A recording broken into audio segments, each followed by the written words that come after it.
What is going on, everybody? It is episode 786 of Pop Culture Crisis. My name is Brett, and I am here once again with my co-host. Introduce yourself, please. Well, hello, Crisis Actors. It's Mary. Today is Thrashing Thursday, so we have Phil joining us. Hi, Phil. Hi, everybody. My name's Phil. I'm the lead singer of heavy metal band All That Remains. How you You're doing, having buddy? a bad day. Am I? No, I'm just kidding. You doing good? I'm doing quite well. That's good. That's excellent. Things are very good in my Well, it's life. kind of a dark day, though. It on the is. show. Things are awesome, Mary. Two days in a row. Happy Death Day. Yeah, 2 days in a row. Might as well just talk about what we're going to get into today, guys. We are going to follow up on all of the information relating to the death of Michelle Trachtenberg. It was an outpouring of support for her yesterday.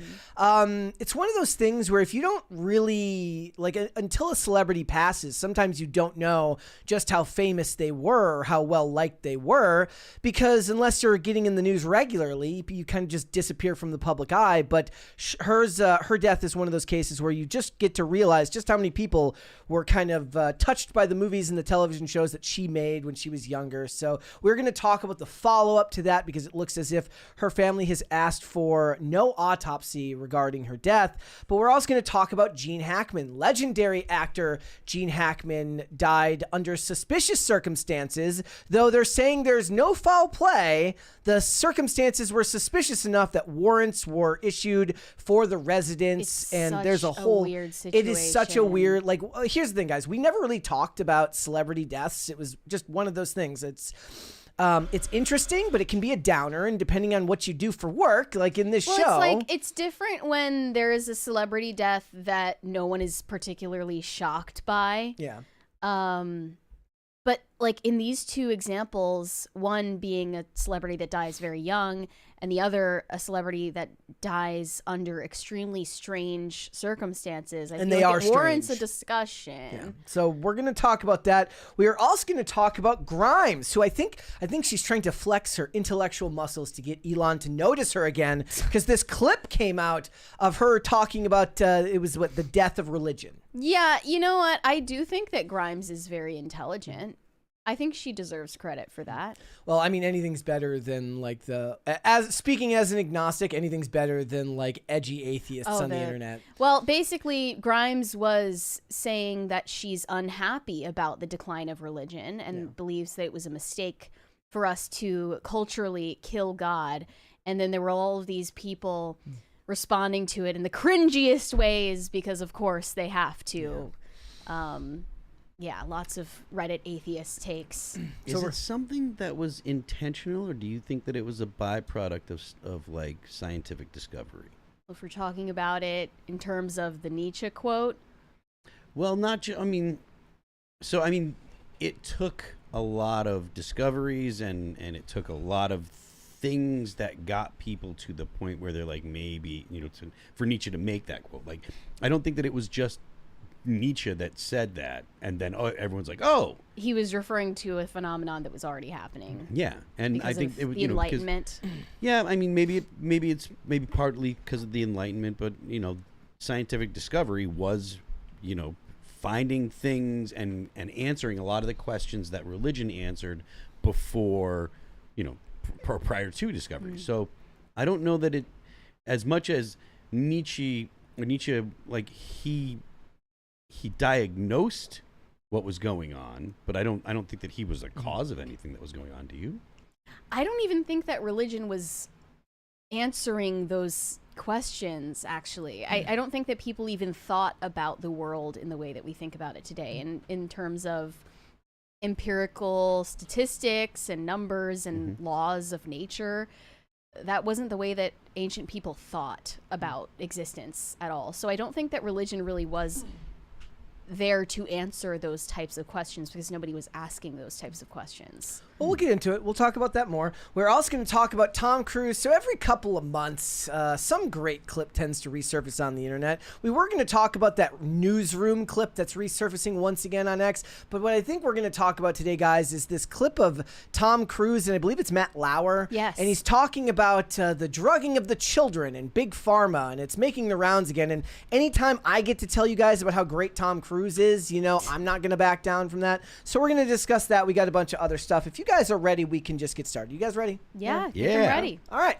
Let's go ahead and get started then. Let's talk about Michelle Trachtenberg. Yeah. In the wake of Michelle Trachtenberg's death, a lot of people are reacting. Fans and loved ones are posting about her passing and mourning her death. And it was just reported that her death was officially ruled undetermined on Thursday morning. Her family has now objected to an autopsy being done on her. And I believe that the explanation for that is that she had a medical condition where such that they were not surprised by her death, and that it was known that this was a strong possibility.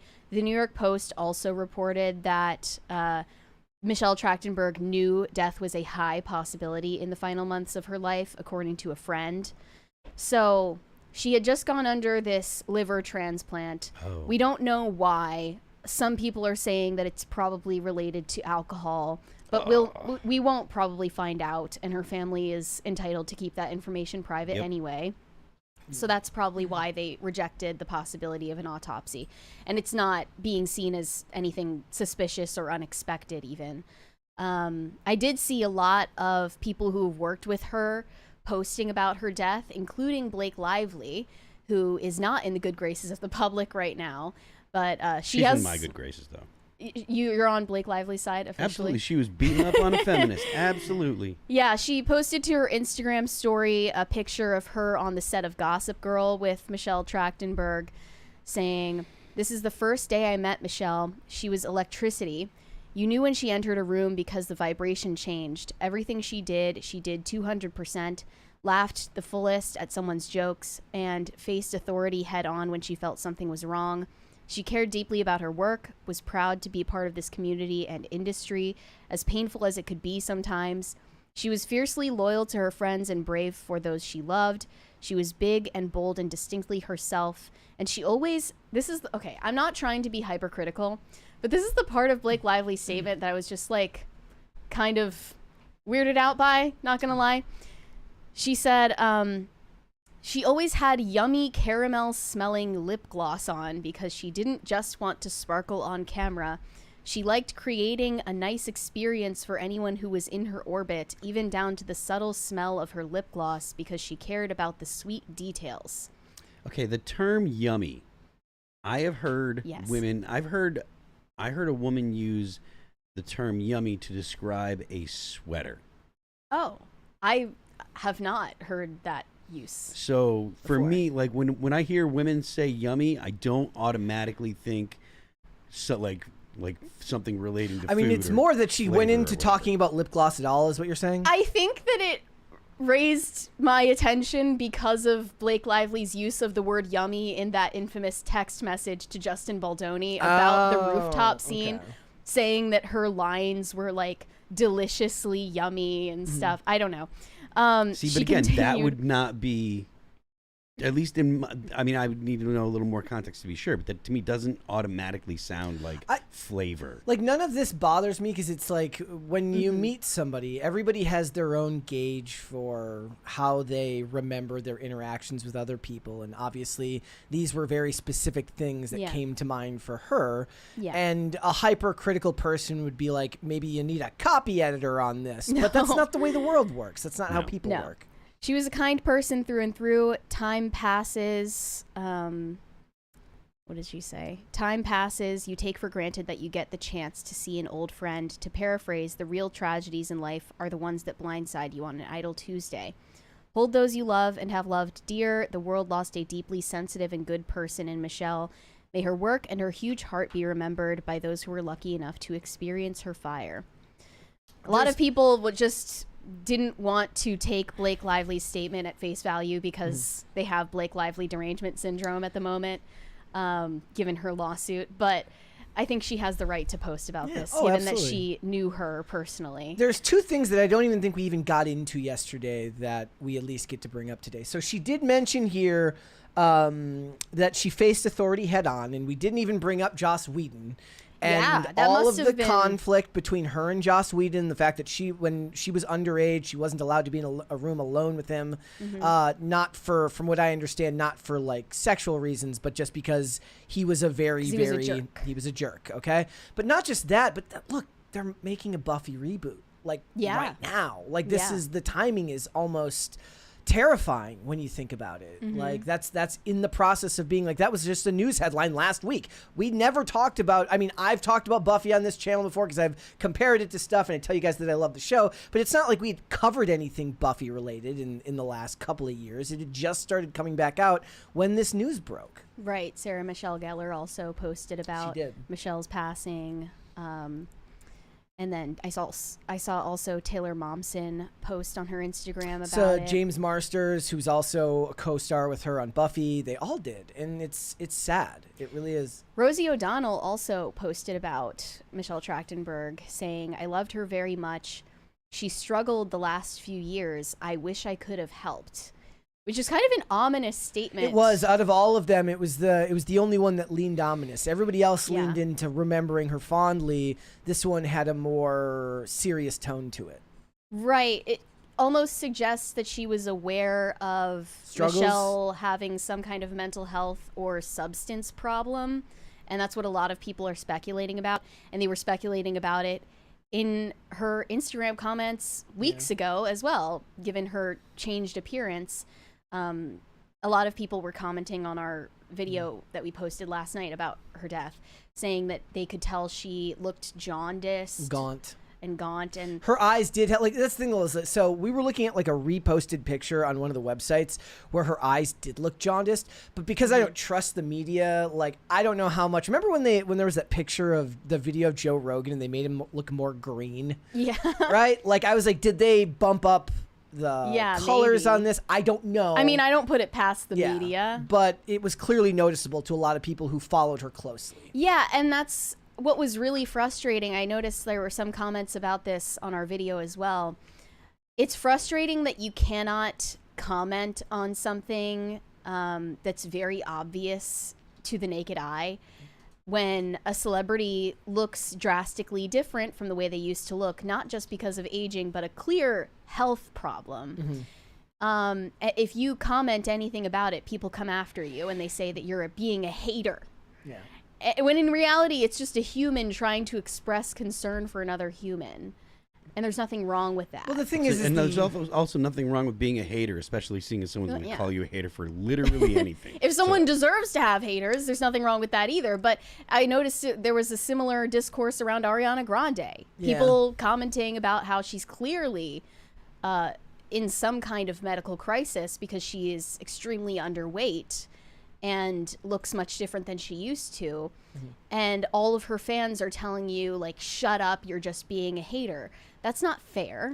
It's because, look, you don't go to the internet for genuine concern. Most people don't. And even if you do feel that way, the general take from most people is they're combative. Like, how many times online, I don't know if this has ever happened to you, where somebody says something catty to you, and if you respond in earnest, it like disarms them. They're actually shocked that you would give them an honest response. Now, there's two schools of thought with that. Sometimes the idea is to just be snotty back because, look, if you're not going to operate in good faith and talk to me in good faith, I won't talk to you in good faith. But sometimes people are just so programmed to think that way online that they don't realize that there are people who may have genuine concern. But there's also the idea of, like, look, does genuine concern even matter when it's somebody who doesn't know you in the real world? And people are just kind of shocked by that whole discourse.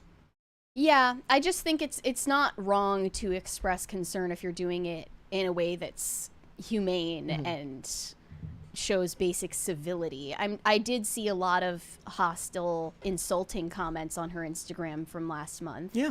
But I also saw a lot of people who were genuinely expressing concern, and it appears that they were right to do so. Yeah. It's weird because it's one of those things that Olivia will tell you. Like, I have the morbid facts whenever we see an actor on TV who's died. This literally happened just last night. We were watching an episode of Blue Bloods. I'm like, oh, that's Nathaniel Marston. He died in like 2010. She's like, why would you tell me that? I was like, I can't help it. It's a tick. You also, like, it makes you cynical when you notice people just heaping praise on someone that probably they haven't remembered for years. Yeah. And people acting like you mean the people they worked with? Not the people they worked with, but a lot of people who are like fans. Like suddenly you're a fan now that this person died. I'm not cynical about that. I don't know. Look, the news cycle is so fast and our attention is so distracted and pointed towards very, very like specific things every day. Like, sure, if Ariana Grande, if something bad happens to Ariana Grande, then it's the Super Bowl for the people who run the Ariana Grande fan clubs. But that doesn't mean that there aren't millions of people that don't like her that just don't talk about it all the time. Sure. And then as soon as something comes up in the news that's relevant to it, it makes it relevant again. Like, I don't think that's actually, I think that's actually deeply cynical to be like, unless you run some type of stan account for this celebrity, you shouldn't have an opinion or talk about the good times when that person, I mean, we've had this discussion before where you're like, I don't really, like, it's like, do I care if celebrities die? Well, it's not like I knew them, but I can speak to specific examples where the work they've done has meant something to me, however little that might be. Maybe it means a little bit more if you do this for work and you're kind of and you've watched a lot of movies, you watch a lot of TV, so it matters. But to the average everyday person, we're going to talk about Gene Hackman later, and there's going to be plenty of people in the chat talking about movies that he's made that meant something to them. Doesn't mean that they sit around all day and what's Gene Hackman doing? Yeah, well, I wonder. The timing of both Michelle Trachtenberg and Gene Hackman being found dead on the same day is pretty crazy. We're going to get into that later, though. But let's talk about Iron Savior. If you don't know who that is, it's not your fault. It doesn't matter. It's fine. They're irrelevant anyway. I guess that hating Trump and protesting Trump and boycotting the United States is super metal. Because a German metal band named Iron Savior. So we already know how Phil feels about this. There's some vibration there. There was. A German metal band called Iron Savior just pulled out of a United States summer festival because they don't feel safe and welcome in the United States anymore, given our current political climate in Trump's America. And they've posted a deeply heartfelt sentiment to their fans explaining their decision to not visit the U.S. They wrote a deeply felt message to their fan. Yeah, maybe 12, all 12 of their fans are deeply hurt by this decision. They say, with the heaviest heart, we have decided we cannot travel to Atlanta this year. The reason is as simple as omnipresent, the new Trump administration and their new world order. Trump, Vance, Musk are tearing down everything that has been built up since World War II. What they mean by that is like the U.S. is actually taking their own well-being seriously for the first time since World War II and not just letting NATO and the UN bleed us dry. They rewrite history and turn around the victim-aggressor role, denying that Ukraine has been invaded by Putin with 150,000 soldiers. They call Ukraine's president a dictator who doesn't uphold elections, even though they know that elections are forbidden in Ukraine during war by their constitution. They were also very offended by J.D. Vance's recent speech in Munich, where he was talking about a lot of things, but particularly the lack of free speech in Germany and their heavy censorship on their own citizens. Imagine if America suspended elections during wartime. We'd never have elections because we're always at war with somebody. They send Vance over here telling us to start collaborating with the AfD Nazi party here in Germany. I think that's a bit of an exaggeration. They spit on the truth and thinks freedom of speech means license to lie and to insult. Obviously, they are about to destabilize the Western world order so they can rewrite it to their needs to make even more money. We're deeply worried about this and simply do not feel safe and welcome anymore in your country. Of course, we know that only 50% of the voters voted for Trump and that 50% didn't vote at all. We feel extremely sorry for those of you who think the same, but at this point, we can't foresee what will happen in the next months. Maybe things will calm down and your admin will somehow get back to their senses, or will they proclaim the American-Russian Federation? All is possible, and this scares the hell out of us. We hope to return to Atlanta some other time in a better world like now. I hope you can understand and accept our decision. I'm just posting this here for no reason whatsoever. What is this? Germany is prosecuting online trolls. Oh, yeah, they have like files on people. It's just so I like there are a lot of thoughts that I have. Go about for this. it. First of all, no one cares about your band in the United States, right? The fact that you got onto a show, or I'm assuming it was some kind of festival or something. Yes. If it was a one-off show, the fact that you were offered that and you're turning it down, your loss. Yeah. Your loss. No one cares about Iron Savior. Okay. Second of all, you're talking about quote unquote Nazis with the full knowledge that the entire eastern half of your country, all of what used to be East Germany, which was run by the communists for the entirety of the Cold War, voted for the AfD.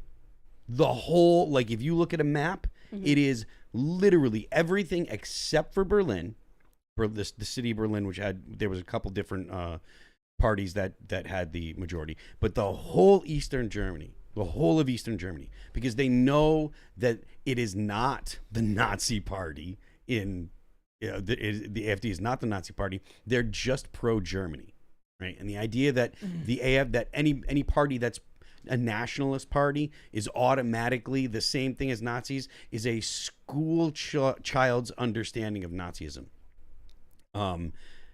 This is a ridiculous pose to get attention.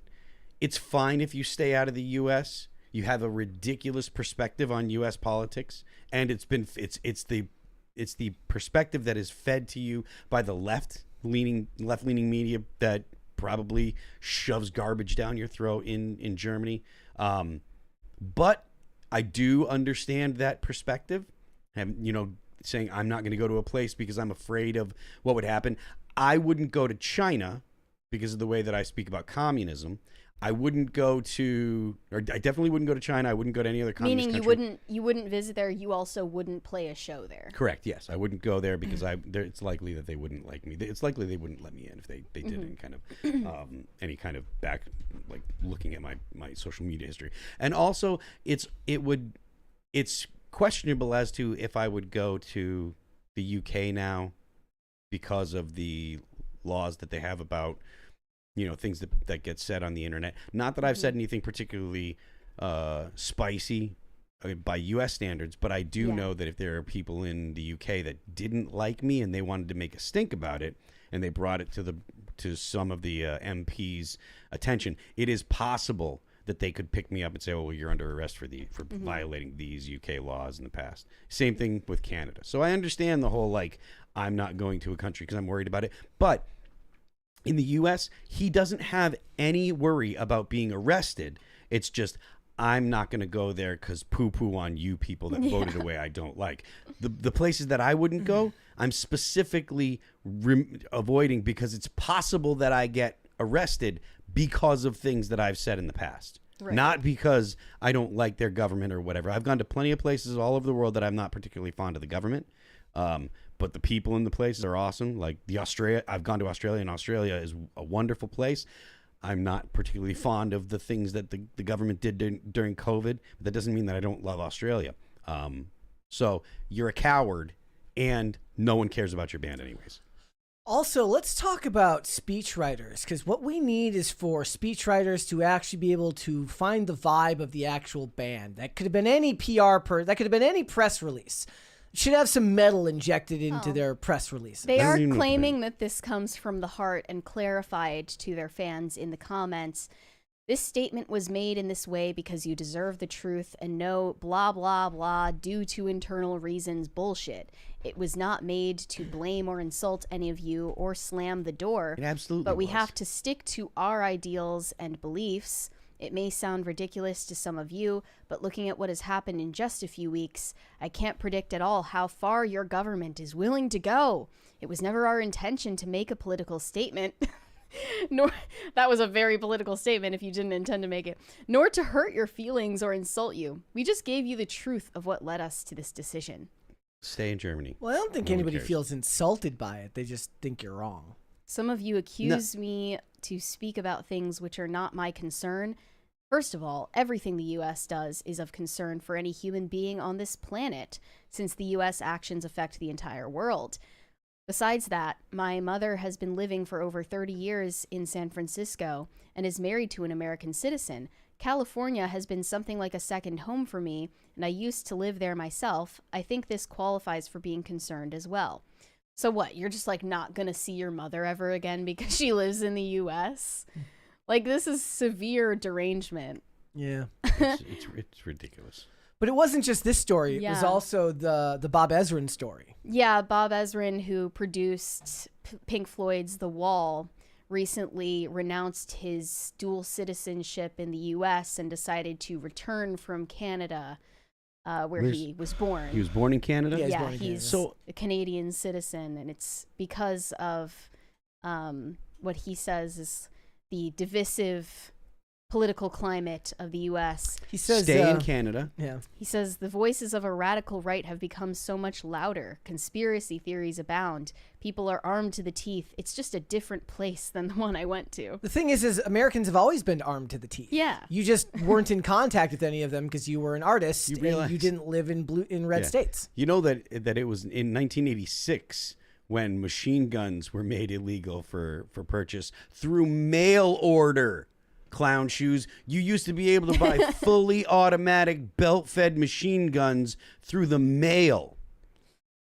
This reminds me of when Matty Healy did That's exactly show. what I was going to say. Yeah, Matty Healy of the 1975 did a show at a festival in Malaysia. And Malaysia has laws against public displays of homosexuality and other moral laws. He decided to kiss his bandmate on stage in protest of those laws. And what resulted was the entire festival getting taken, like just getting shut down by the Malaysian government. And he then, you know, because he wanted to make that childish display of protest, deprived all the rest of the bands and artists on the lineup for that event lose out on the opportunity to play. I hope and they were very angry at him.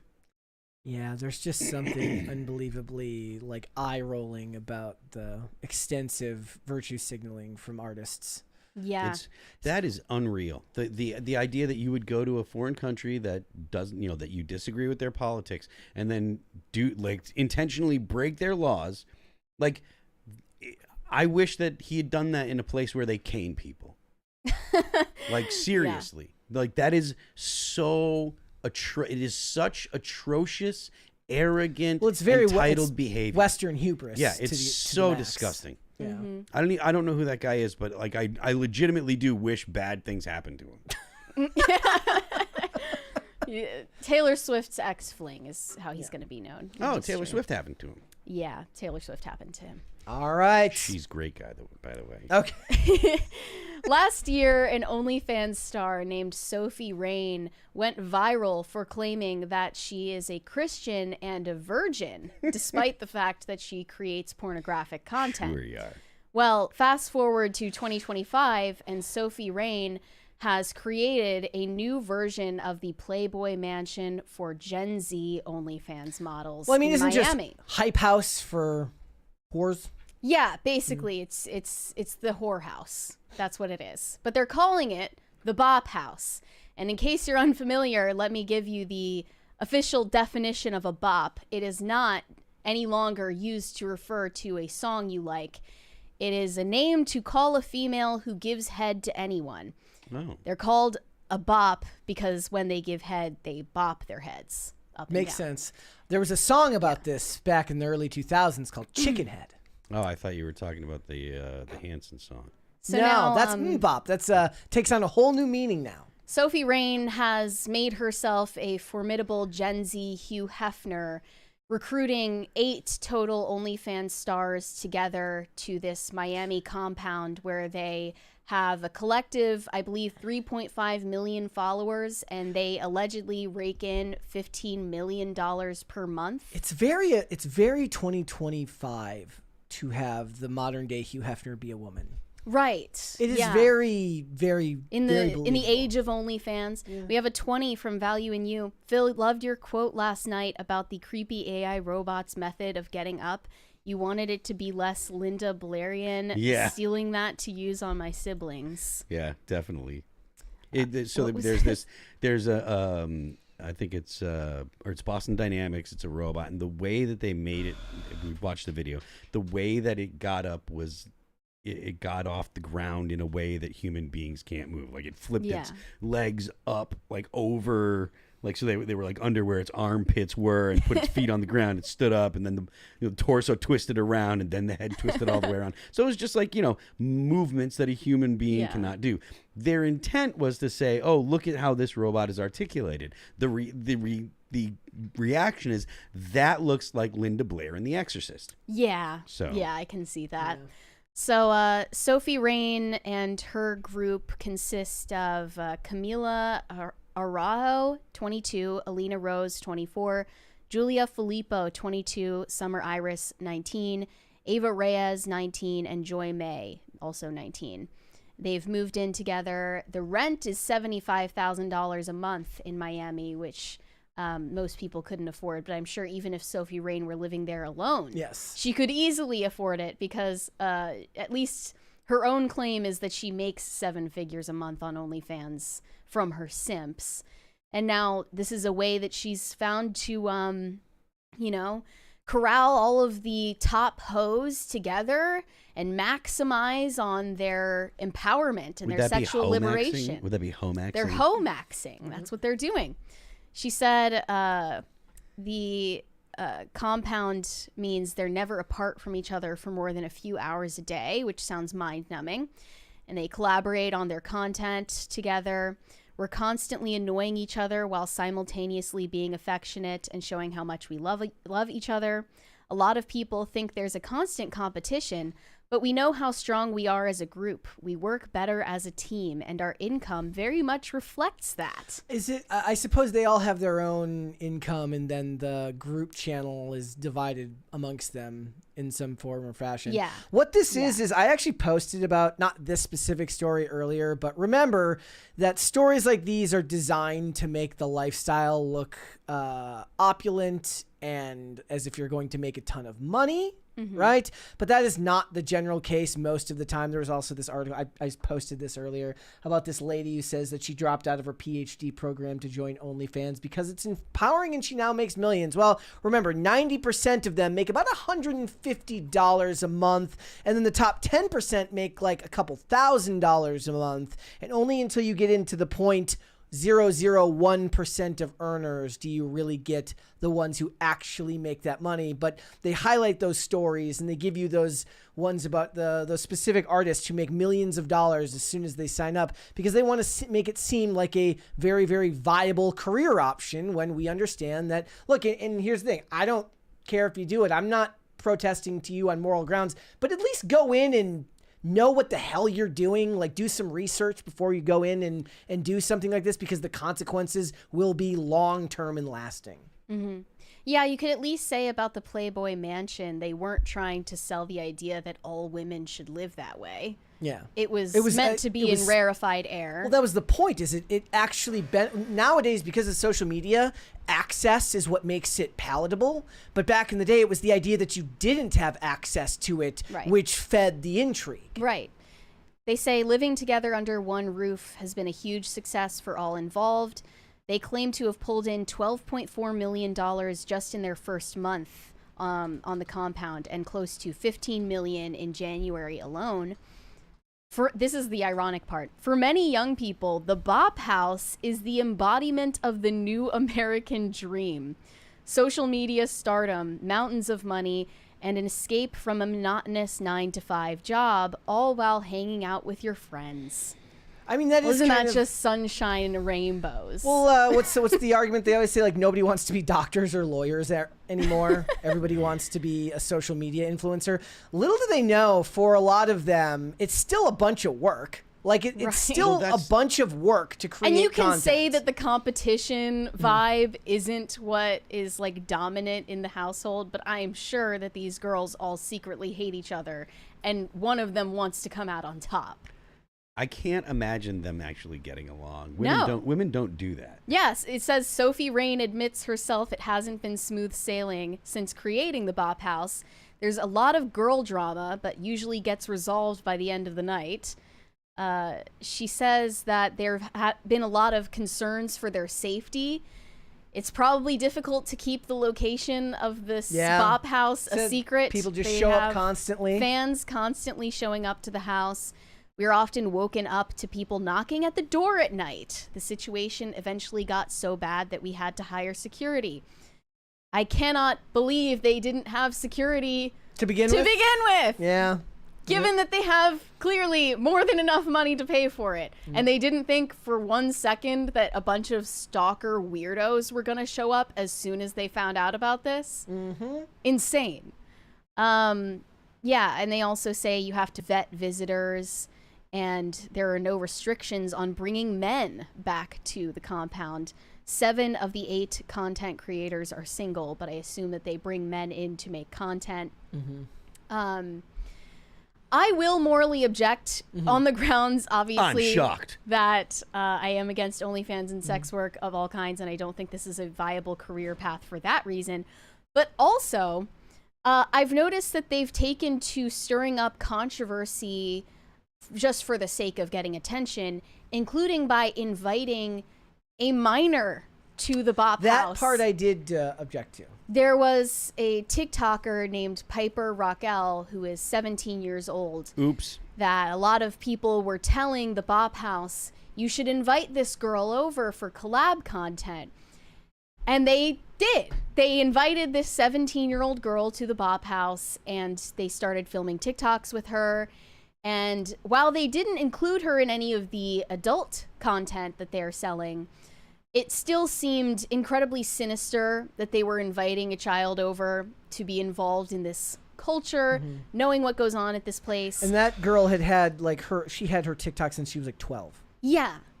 And her following that has been with her since she was 12 is exactly the people who are requesting for her to be invited to the BOP House. And it's funneling all of the people over who are definitely probably not all adults to their content because there's no way to regulate it. They are theoretically hoping that this girl, Piper Raquel, will be convinced to join OnlyFans after spending time with these OnlyFans creators and seeing again, this luxurious lifestyle. That is what the reason I posted that article before, right? I'm talking to adults when I say, like, look, if you're going to make this as a decision for yourself as a career, be well aware what the odds are going to be of you actually being successful. But adults more than kids are going to be aware of that because not all adults are stupid. But kids will be tricked by the flash and the glitz and the glamour and the money and all of that stuff. And it's a very easy way. Writing those articles is a very easy way to turn young people onto that life before they're even of age to do that. And that's on top of the adults who get tricked into it just because they're like, look, I don't want to work a 9 to 5 anymore. I don't want to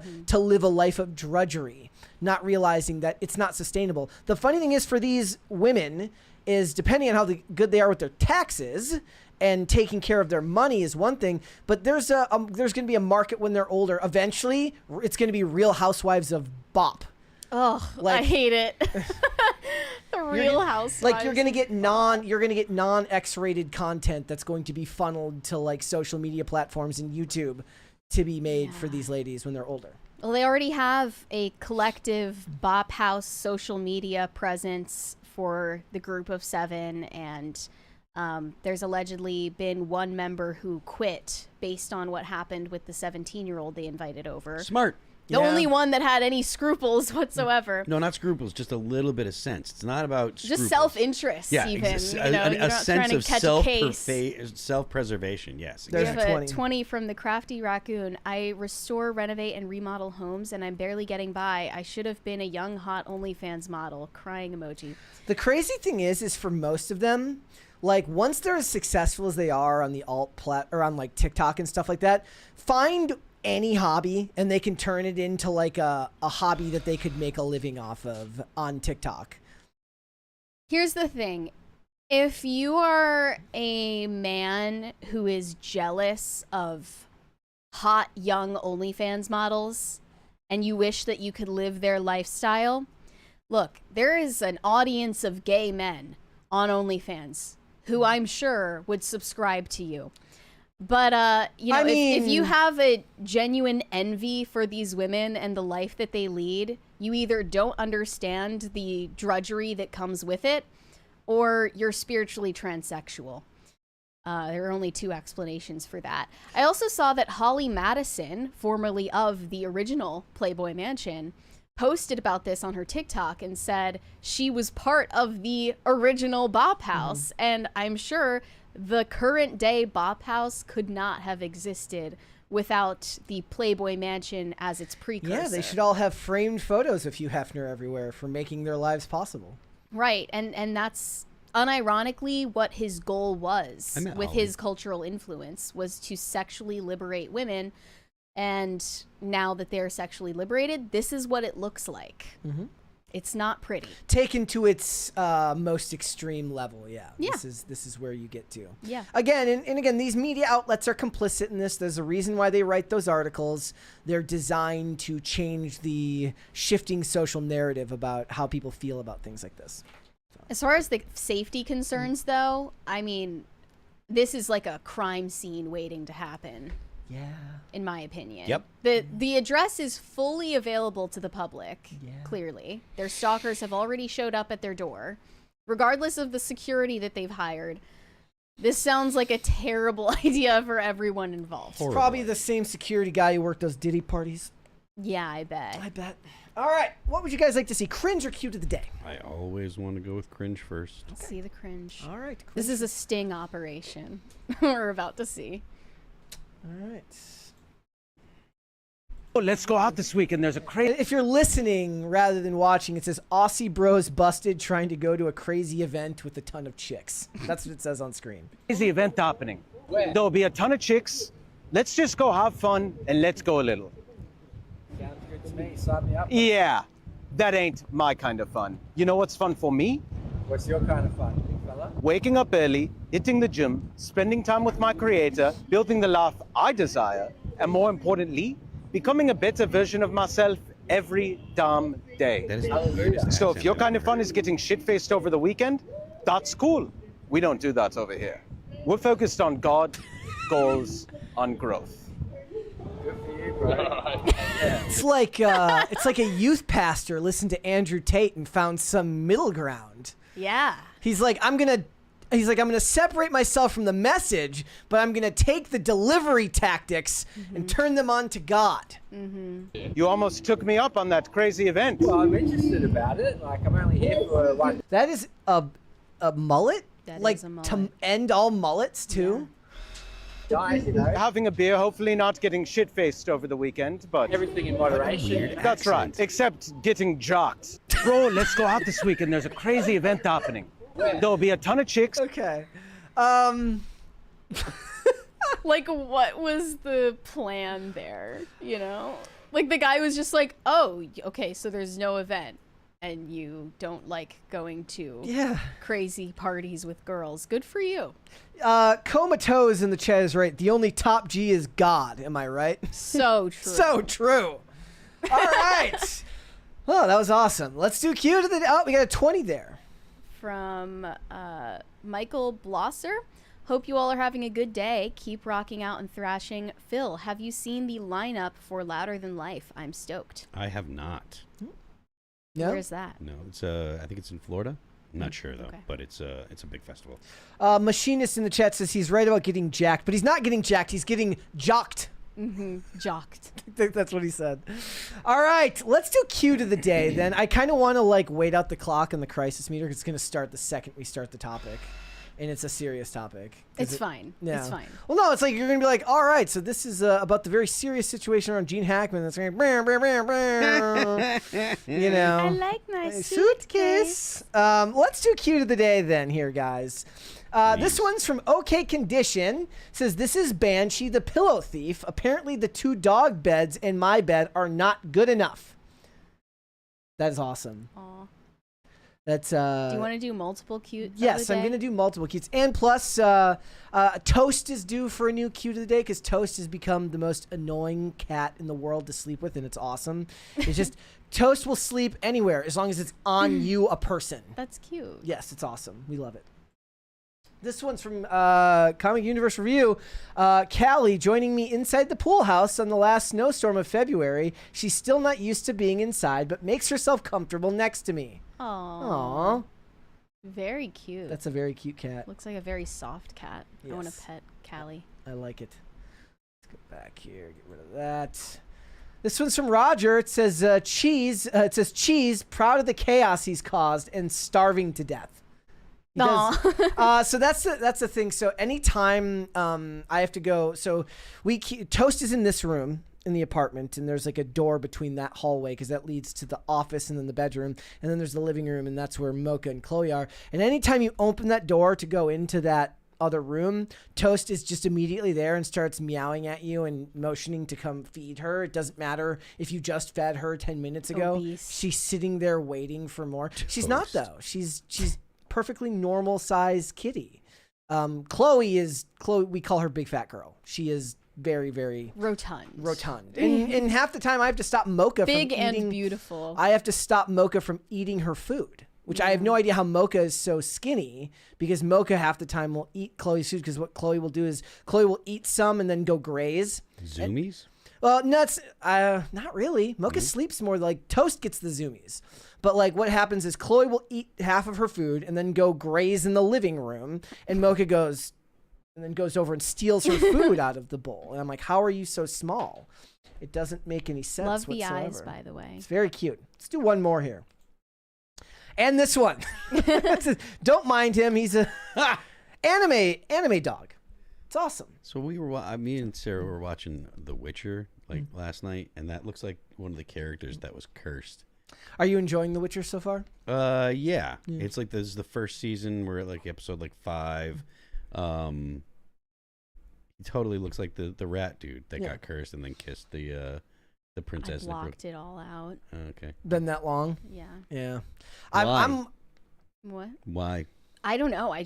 I only watched the first season of The Witcher and I just hated it. It's not my thing. Is there anything The you've high watched fantasy lately thing. that you like? Lately? Yeah. No. I haven't watched anything lately. Are you excited for It's Snow been a White? busy time. Oh, speaking of Snow White. So last night, you guys can go watch the Rachel Zegler Snow White. I watched a masterpiece called Snow White and the Seven Samurai. What the hell is that? It's not even a B movie. It's a C movie where this girl who is the daughter of a drug kingpin, her father is murdered by his own wife, who is of course her stepmother. And then she seeks to seize control of the Four Pillars, which is their drug organization. And after the stepmom tries to kill the daughter, Anya, she gets taken in by this tribe of female ninjas, who then train her to take on her stepmom in the Four Pillars. Did you enjoy it? Yes, I did. I can tell.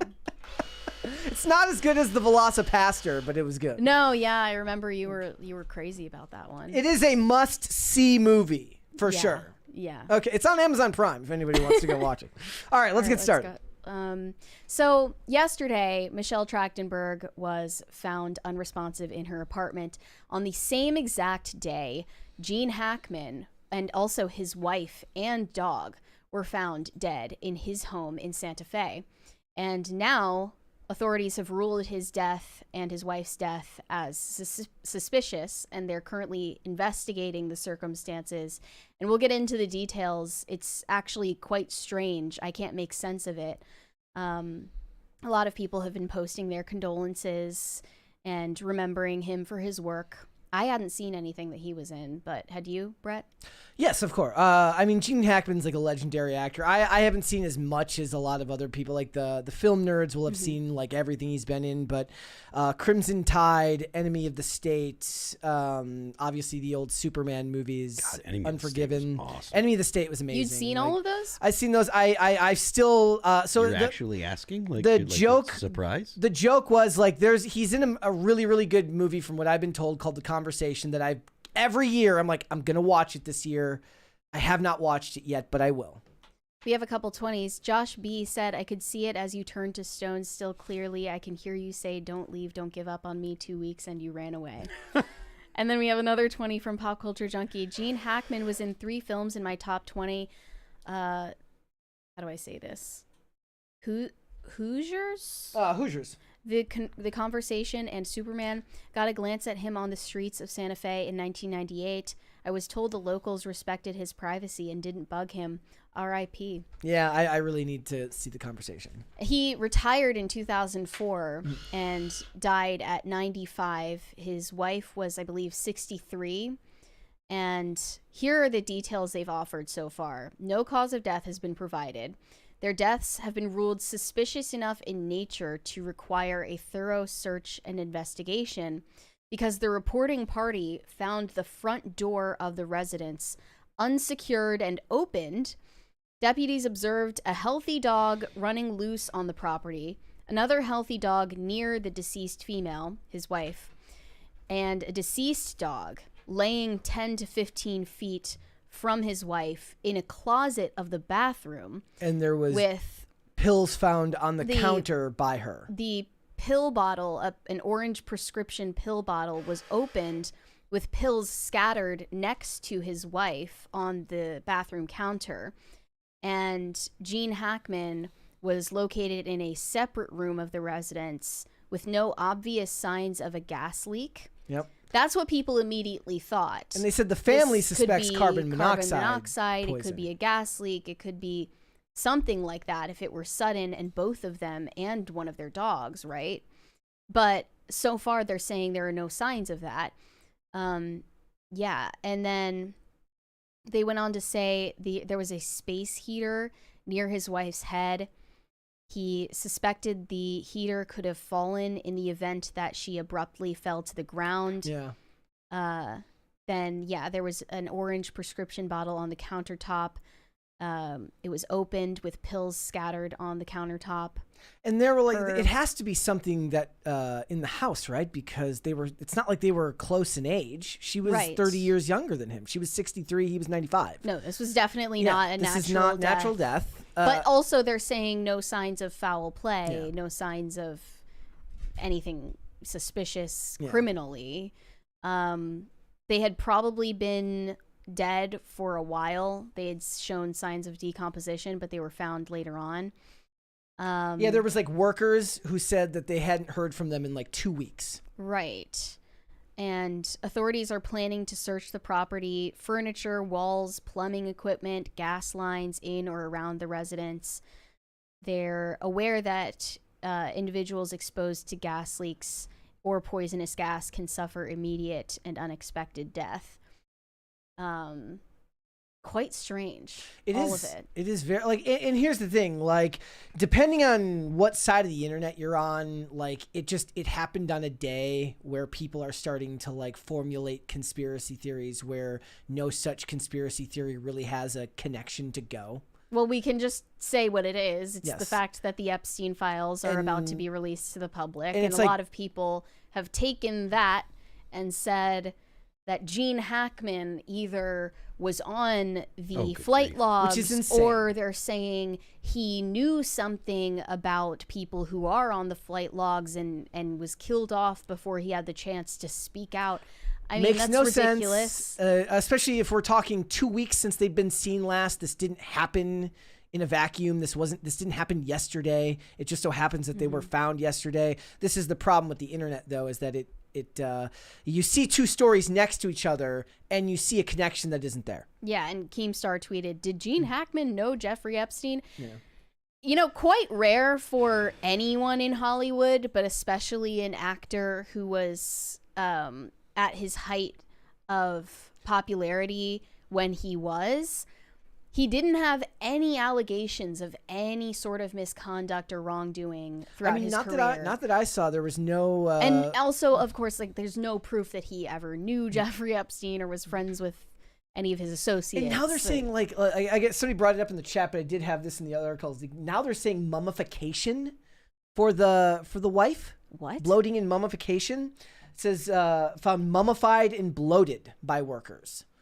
Oh my gosh. So that's insane. It's crazy. It's but this is the thing. 2 days in a row, 2 stories like this, and they say like death happens in threes. But the thing is, these deaths did not happen next to each other. They were just discovered at the same time, and it's crazy.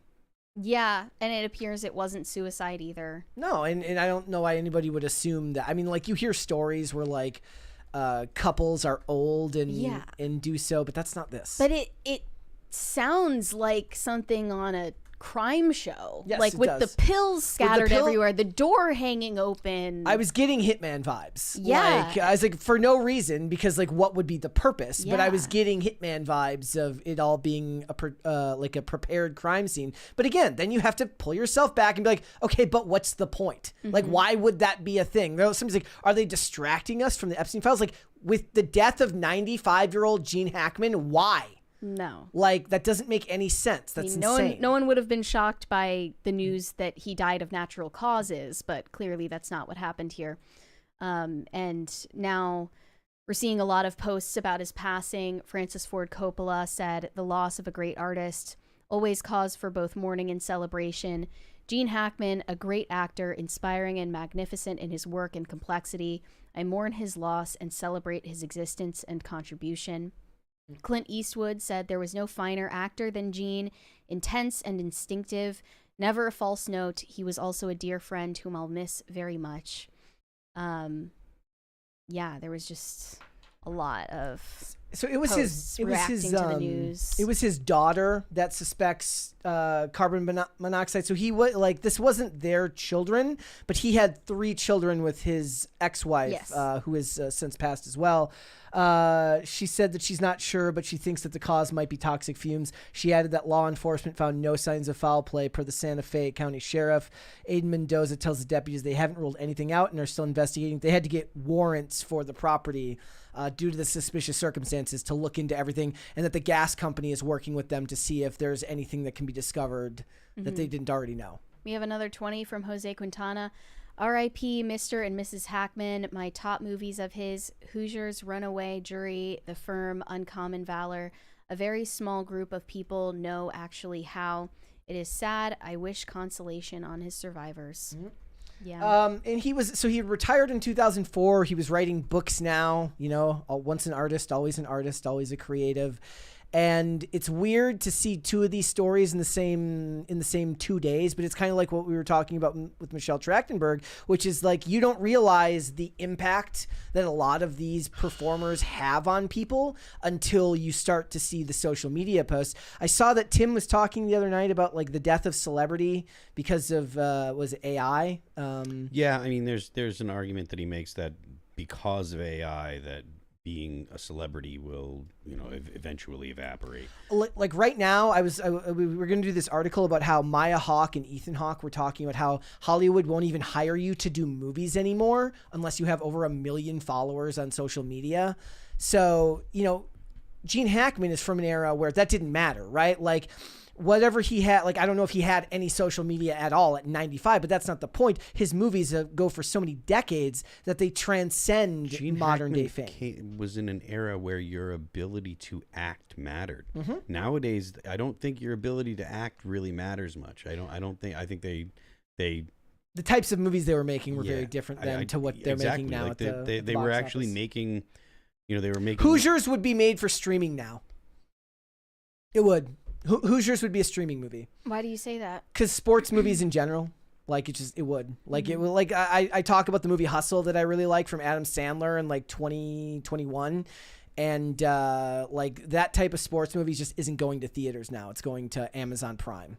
I'm just looking through all of these tweets about Gene Hackman, and people have really lost their minds. What are they saying? I mean, I saw Alex Jones posted a video on X saying the Epstein files dropped today, and Gene Hackman's death has nothing to do with it. Again, there are 7 billion people in the world. Like- Some of them are famous, okay? Somebody is bound to... Did you know, for instance, guys, that every member of my family was born on the day Oh, that... this is weird. Yeah, every member of my family, me, my dad, my mom, and my brother, all of us were born on the day that a president was either assassinated or almost assassinated.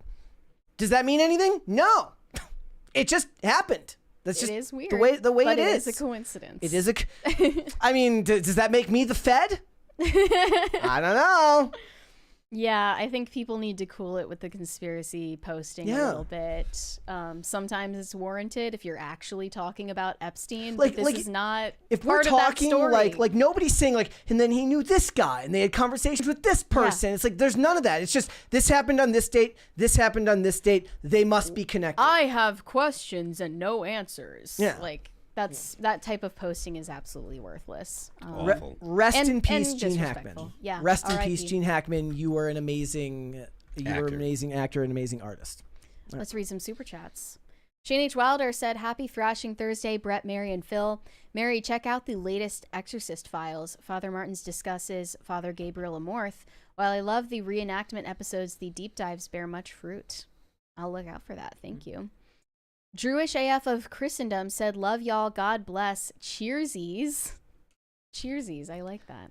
It's a good one. Kenneth Hart said, "Finally got around to seeing Wicked. It wasn't terrible. I liked Arrivo's portrayal of Xerxes in 300 better.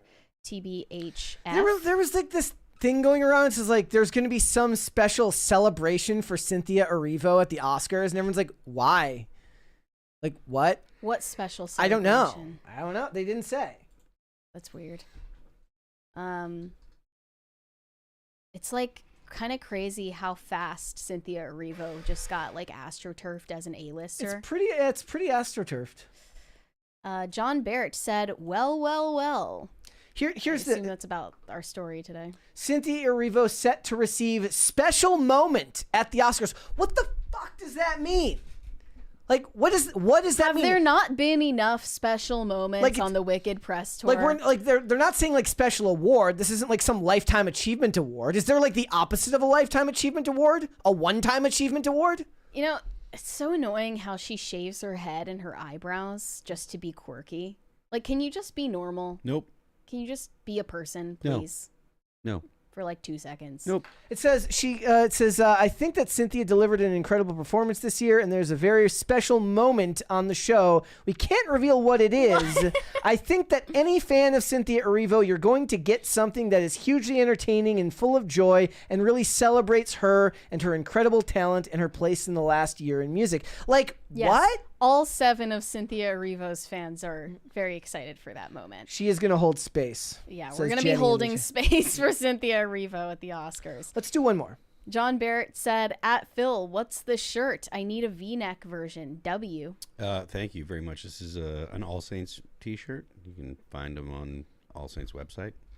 It's also awesome. like a 2000s pop group, All Saints. I didn't know that. There is. Wow. I didn't Never know that. ever. Yeah, I know that song. All right, let's move on.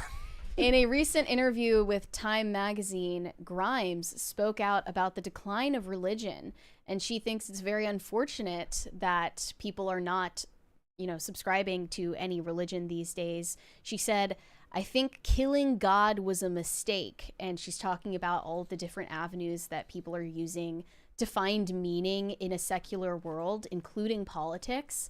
Her comments really resonated with me. I don't know if she identifies currently with any particular religion, but we'll get into that after we listen. All right, let's listen to this clip here. Everyone else has a shared morality, and like there's right and wrong, and it's sort of like built in this meaningful way, and there's moral instruction. Like we sort of, without religion, we haven't like filled the moral instruction with anything else. We're just like, hey, guess like what's good, and like I was talking to some Gen Z the other day, and she's like, oh yeah, I have a commitment Pause. kink. I have a Her ears are doing all the work keeping her hair back. Thank you.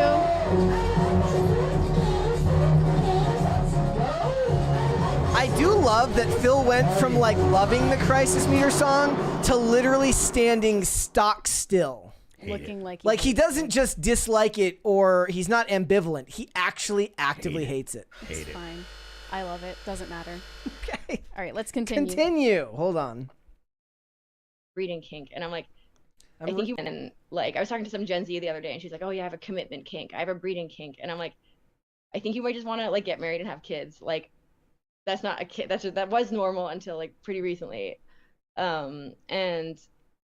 Yeah, there just aren't like built-in free things that people all do together as a community, and I think people are pretty spiritually lost, and a lot of people are like filling this need for like a moral authority with politics, which is leading to a lot of chaos, in my opinion. Like, because people are like, it's not just like who's gonna govern the country. Okay, people are really seeing it as like, this is what you believe, like, and depending which political thing you follow, that's what you believe, and like it's very important that they maintain these sort of like strict moral boundaries, which makes it very hard to have like coalition agreement on anything. And yeah, just in general, I think this is. Wait, I don't know. I could go on and on about this, but it concerns me. So I don't know. Maybe we need some enlightened AI gods.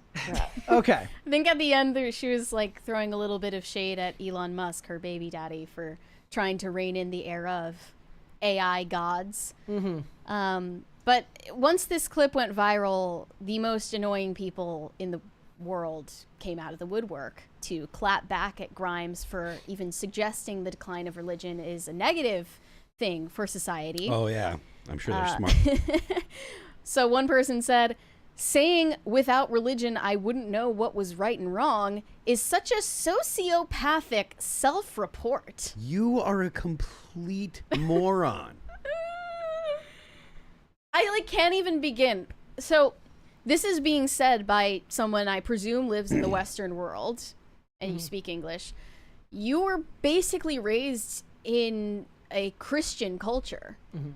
It's becoming more and more secularized, but everyone alive today in the West is swimming in the water of a Christian culture. At least we're enjoying the remnants of a Christian culture and all the moral precepts that come with it.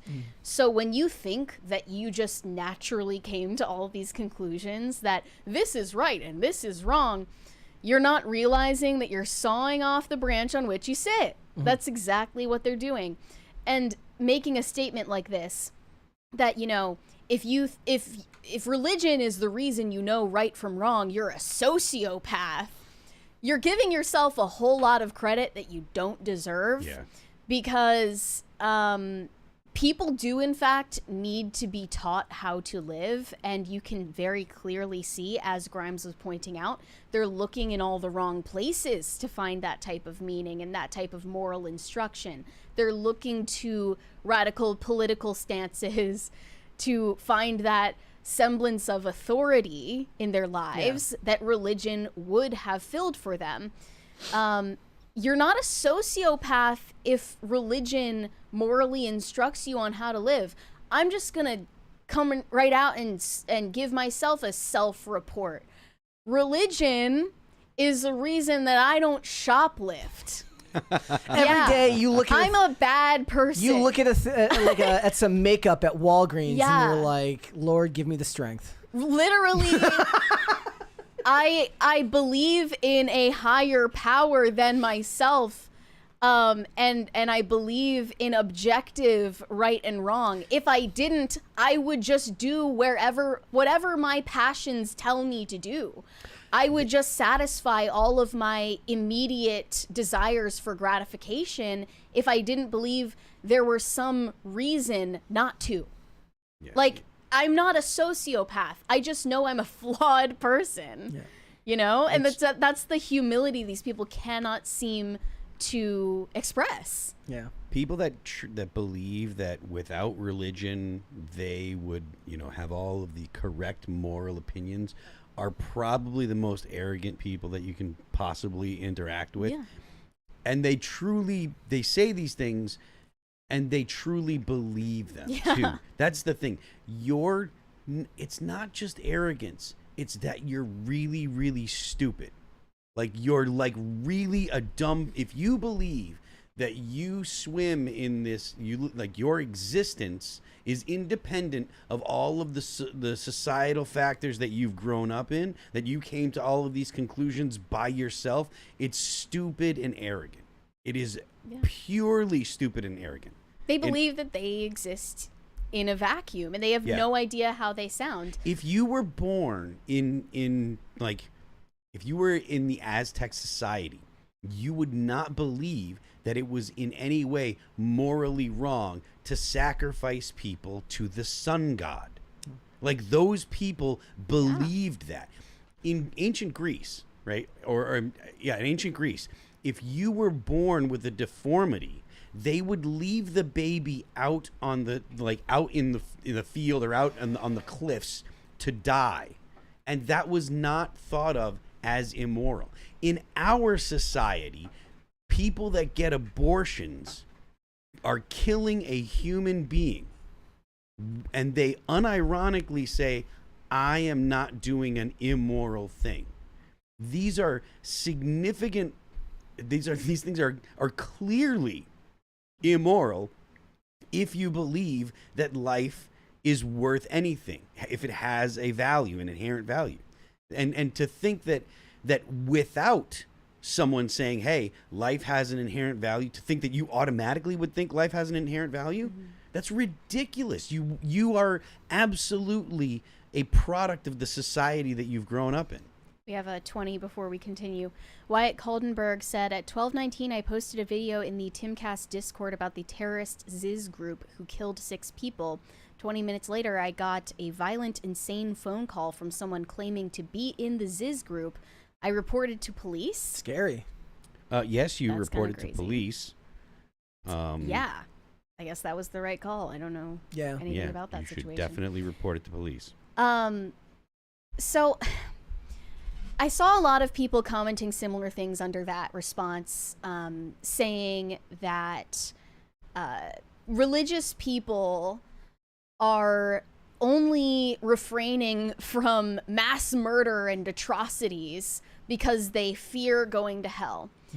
And I just feel like if they really engaged with what religious people believe, and if they really engaged with religion on its own terms, especially Christianity, which is exactly what they're talking about, there's no way they would come to that conclusion, because in Catholicism, we have a concept of contrition for wrongdoing.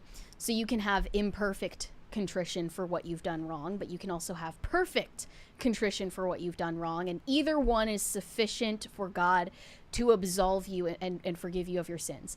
Imperfect contrition is literally saying, I do not feel entire remorse for what I've done, but I am afraid of the consequences of eternal hellfire. Perfect contrition is being truly sorry for what you've done out of love for God, not wanting to offend him, and also out of love for the people that you hurt. Yeah. That's considered perfect contrition, and that should be what motivates you not to sin. But they don't even know anything about that because they refuse to engage with religion on its own terms and would prefer to just spew Reddit tier atheist takes online to people who already agree with that. Here's an idea. Since people always laugh when I try to bring this stuff back to television and movies, but let me give an example of how it's like deeply felt in society without it even being made as a religious argument, right? So in the show The Mentalist, they talk about the fact where he mentions, he says his wife, he basically was the reason his wife and child were murdered, and the serial killer who killed them then lets him live, and he's then talking about this to a person that he's helping. He says, death isn't something to be afraid of. Everybody dies. Very, very few people ever feel truly guilty for what they've done. Like ever actually feel, you know, like, and it was not framed in a religious argument. It wasn't done that way to draw a comparison to religion, but it's so deeply connected to the way that the writers think, even if they aren't religious, that it's part of the fabric of the character. Right? And even that, like, if we want to just go on the discussion as a whole, the people who are making this argument to you are also going to tell you that they don't believe in redemption in a lot of ways anyways. And I don't want to live in a society that doesn't believe in redemption and doesn't believe that there's hope for people. Because as somebody myself who's gone through many, many struggles, made a lot of mistakes, and caused a lot of problems, you know, I had to believe that redemption was possible. Otherwise, you just give up right then.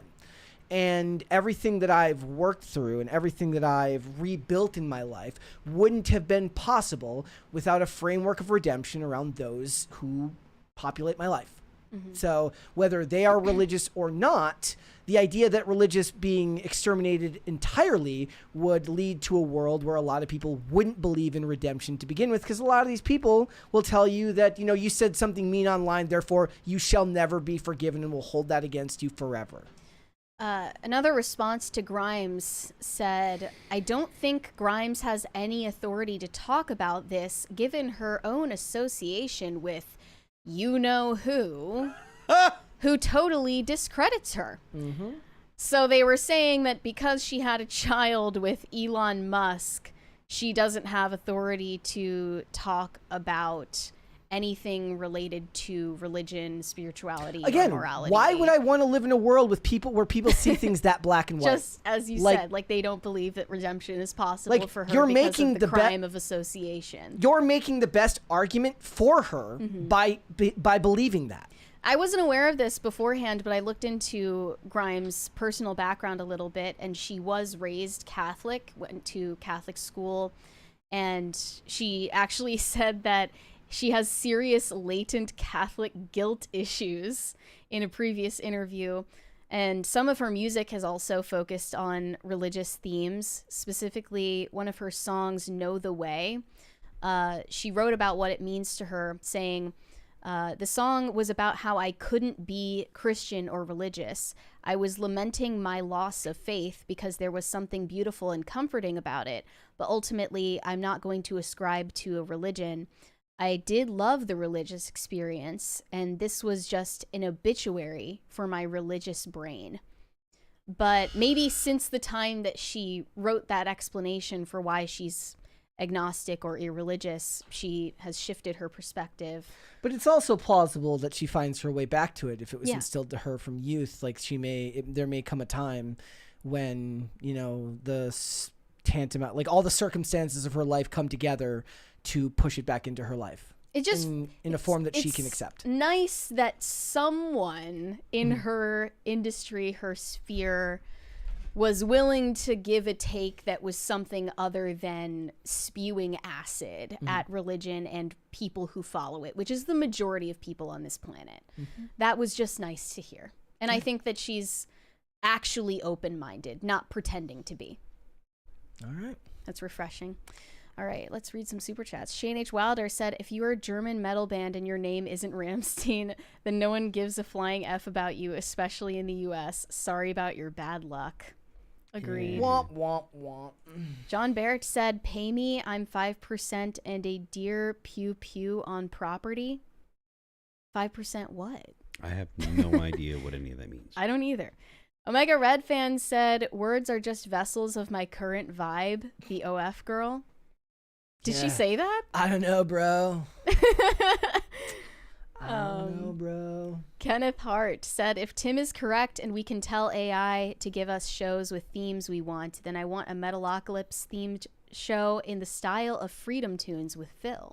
I hate that idea. Me too. Like, I don't want to do all the work. It's not even the work to me. It's like the thing I love about great like new shows and movies is that it comes from something that I didn't know beforehand, meaning like I didn't, you know, I've spoken in the past, like there's a hubris to changing IP and saying these people don't know what they want until I give it to them, Well, that's fine if you're making your own thing. But if you're taking somebody else's property or intellectual property and then changing it on its face to make it its own thing, to make it your thing when it has nothing to do with what it was before, that's hubris. But a lot of the best movies and television shows that you're ever going to see was the brainchild of somebody made it and you didn't know you needed it until you saw it for the first time. And I don't want to start Frankensteining a bunch of crap together because I think it will go well. Agree. Like, I just don't. Like, it adds something to the experience of art to know that it came from another human being. Yes. I don't want to consume art from AI. And I admit that I still do kind of roll my eyes at the AI. Like I said, I'm going to do it.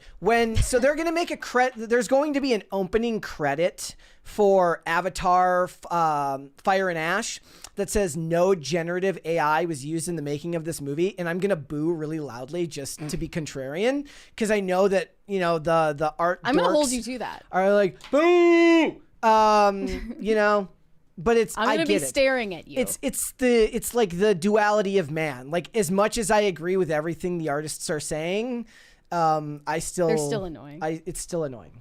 I'll boo with you. I didn't say I was fair. Dingus Khan said selling your ass used to be a last resort, not a career. How far we've fallen. Well, they cut out the middleman. Mm-hmm. It's a middle woman now. What'd you say? I'm not so sure that it was. The Rumbling said, so why is the Tim crew trying to make Demolition Man happen? You guys are trying to make Taco Bell win the fast food wars, and Tim is trying to freeze and Neuralink prisoners as punishment? Yeah, I was talking about what?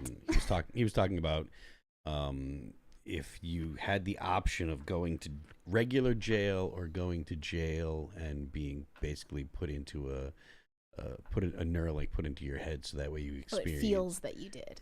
Well, no, where the jail experience is not like reality. Yeah. It's like where the jail experience, you get to be whatever you want. But so you come out with all the bad experiences, but none of the physical responses?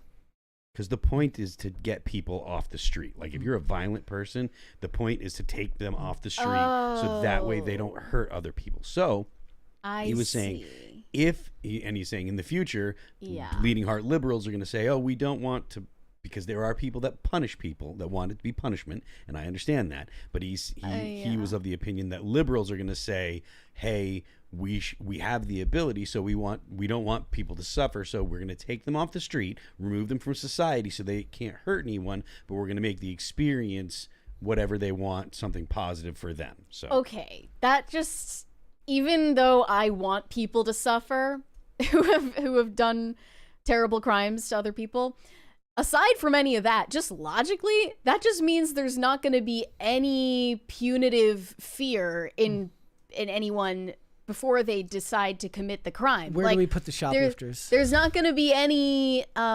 consideration of the consequences, because if you go to prison, you're just going to get to live your dream life in Neuralink world. Mm-hmm. Like, that doesn't really work. Shane H. Wilder said, bringing a 17-year-old to a digital cat house is grooming if I ever saw it. Don't let these hooers culturally appropriate the word bop. Yeah. It's too late for that. Yep. Bop is already a synonym for slag, hoe, slut. Let's do one more. Of them. Value in You said, Mary, do you believe anyone can be saved, that any sin is forgivable? Yes, any sin is forgivable except blasphemy against the Holy Spirit. Okay. What is blasphemy of the Holy Spirit?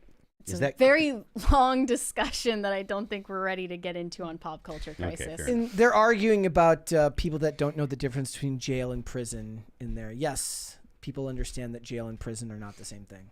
Yes. Yeah. All right, let us move on. An interview with Tom Cruise and Matt Lauer from the 2000s just resurfaced and went viral once again. And these debates tend to crop up every once in a while about the efficacy and ethical questions around antidepressants and psychiatric drugs in general.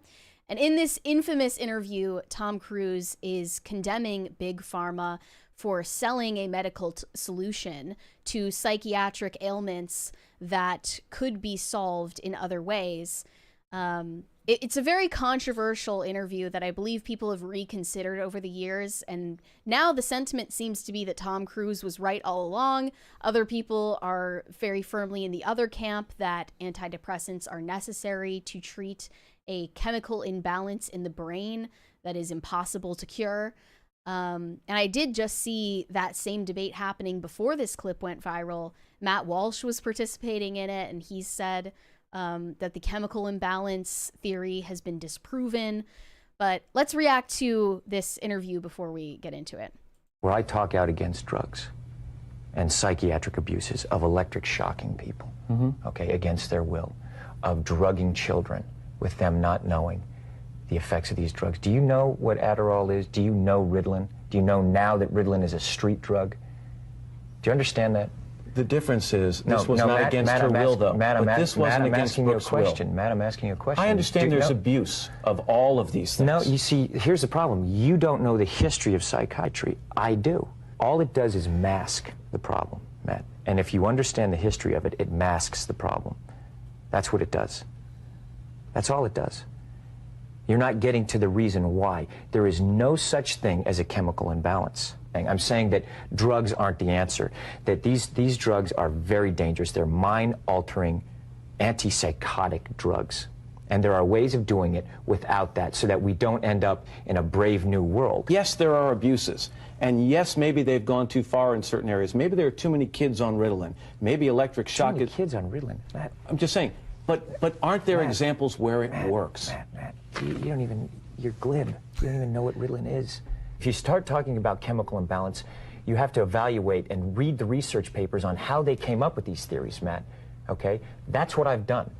And you go and you say, where's the medical test? Where's the blood test that says how much Ritalin you're supposed to get?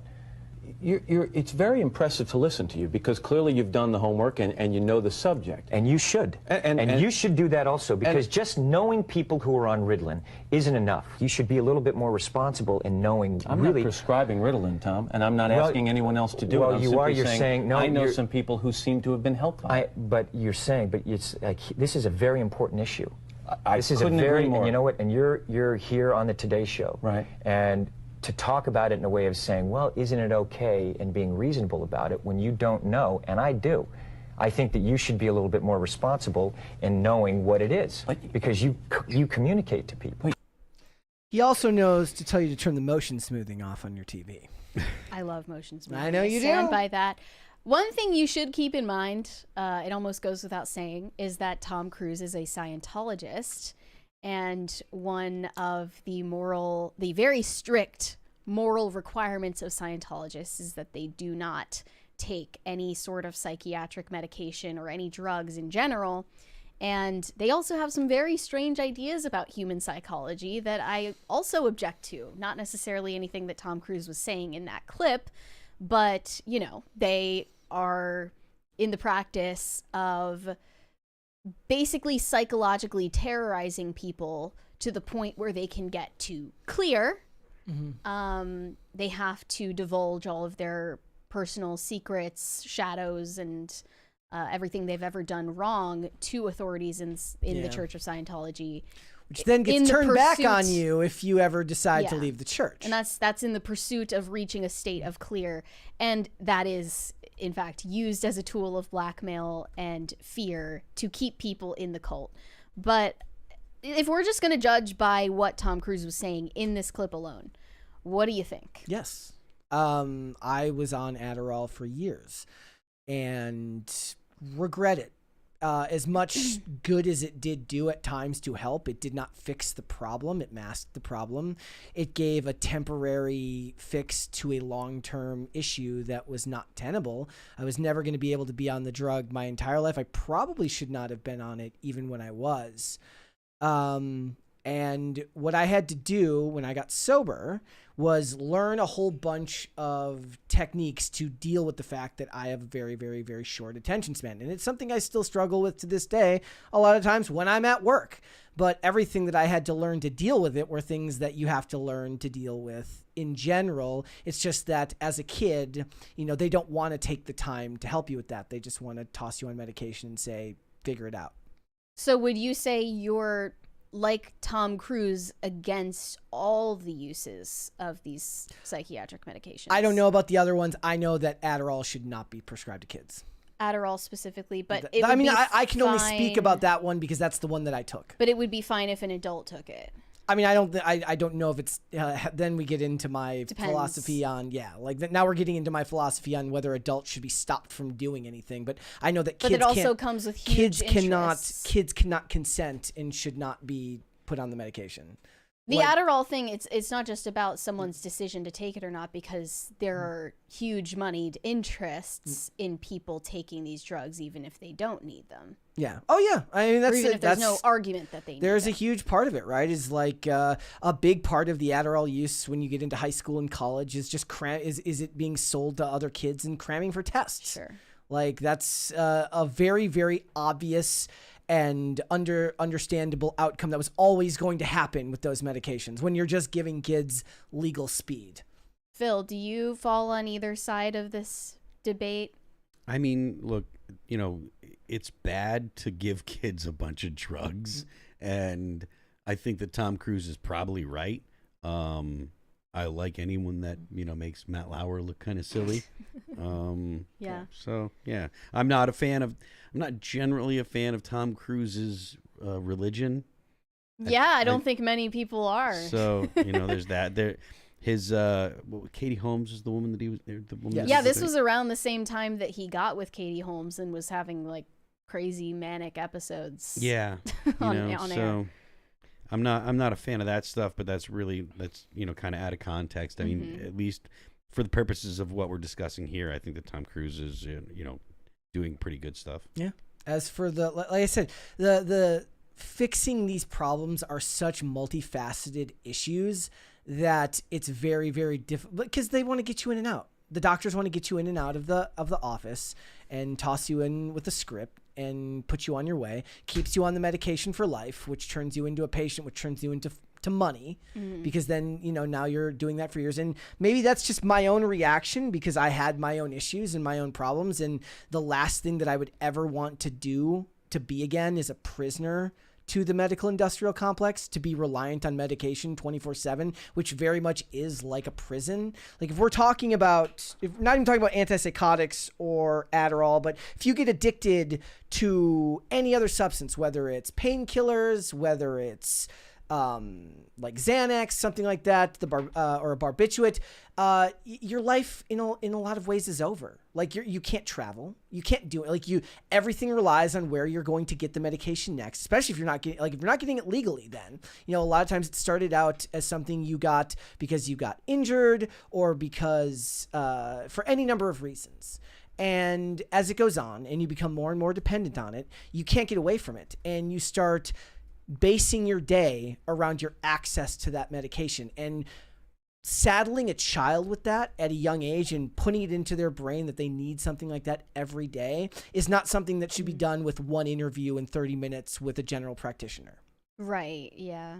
One of the comments here says Tom Cruise is incredibly successful, in great shape for his age, and seems to have a relatively stable life as far as I can see.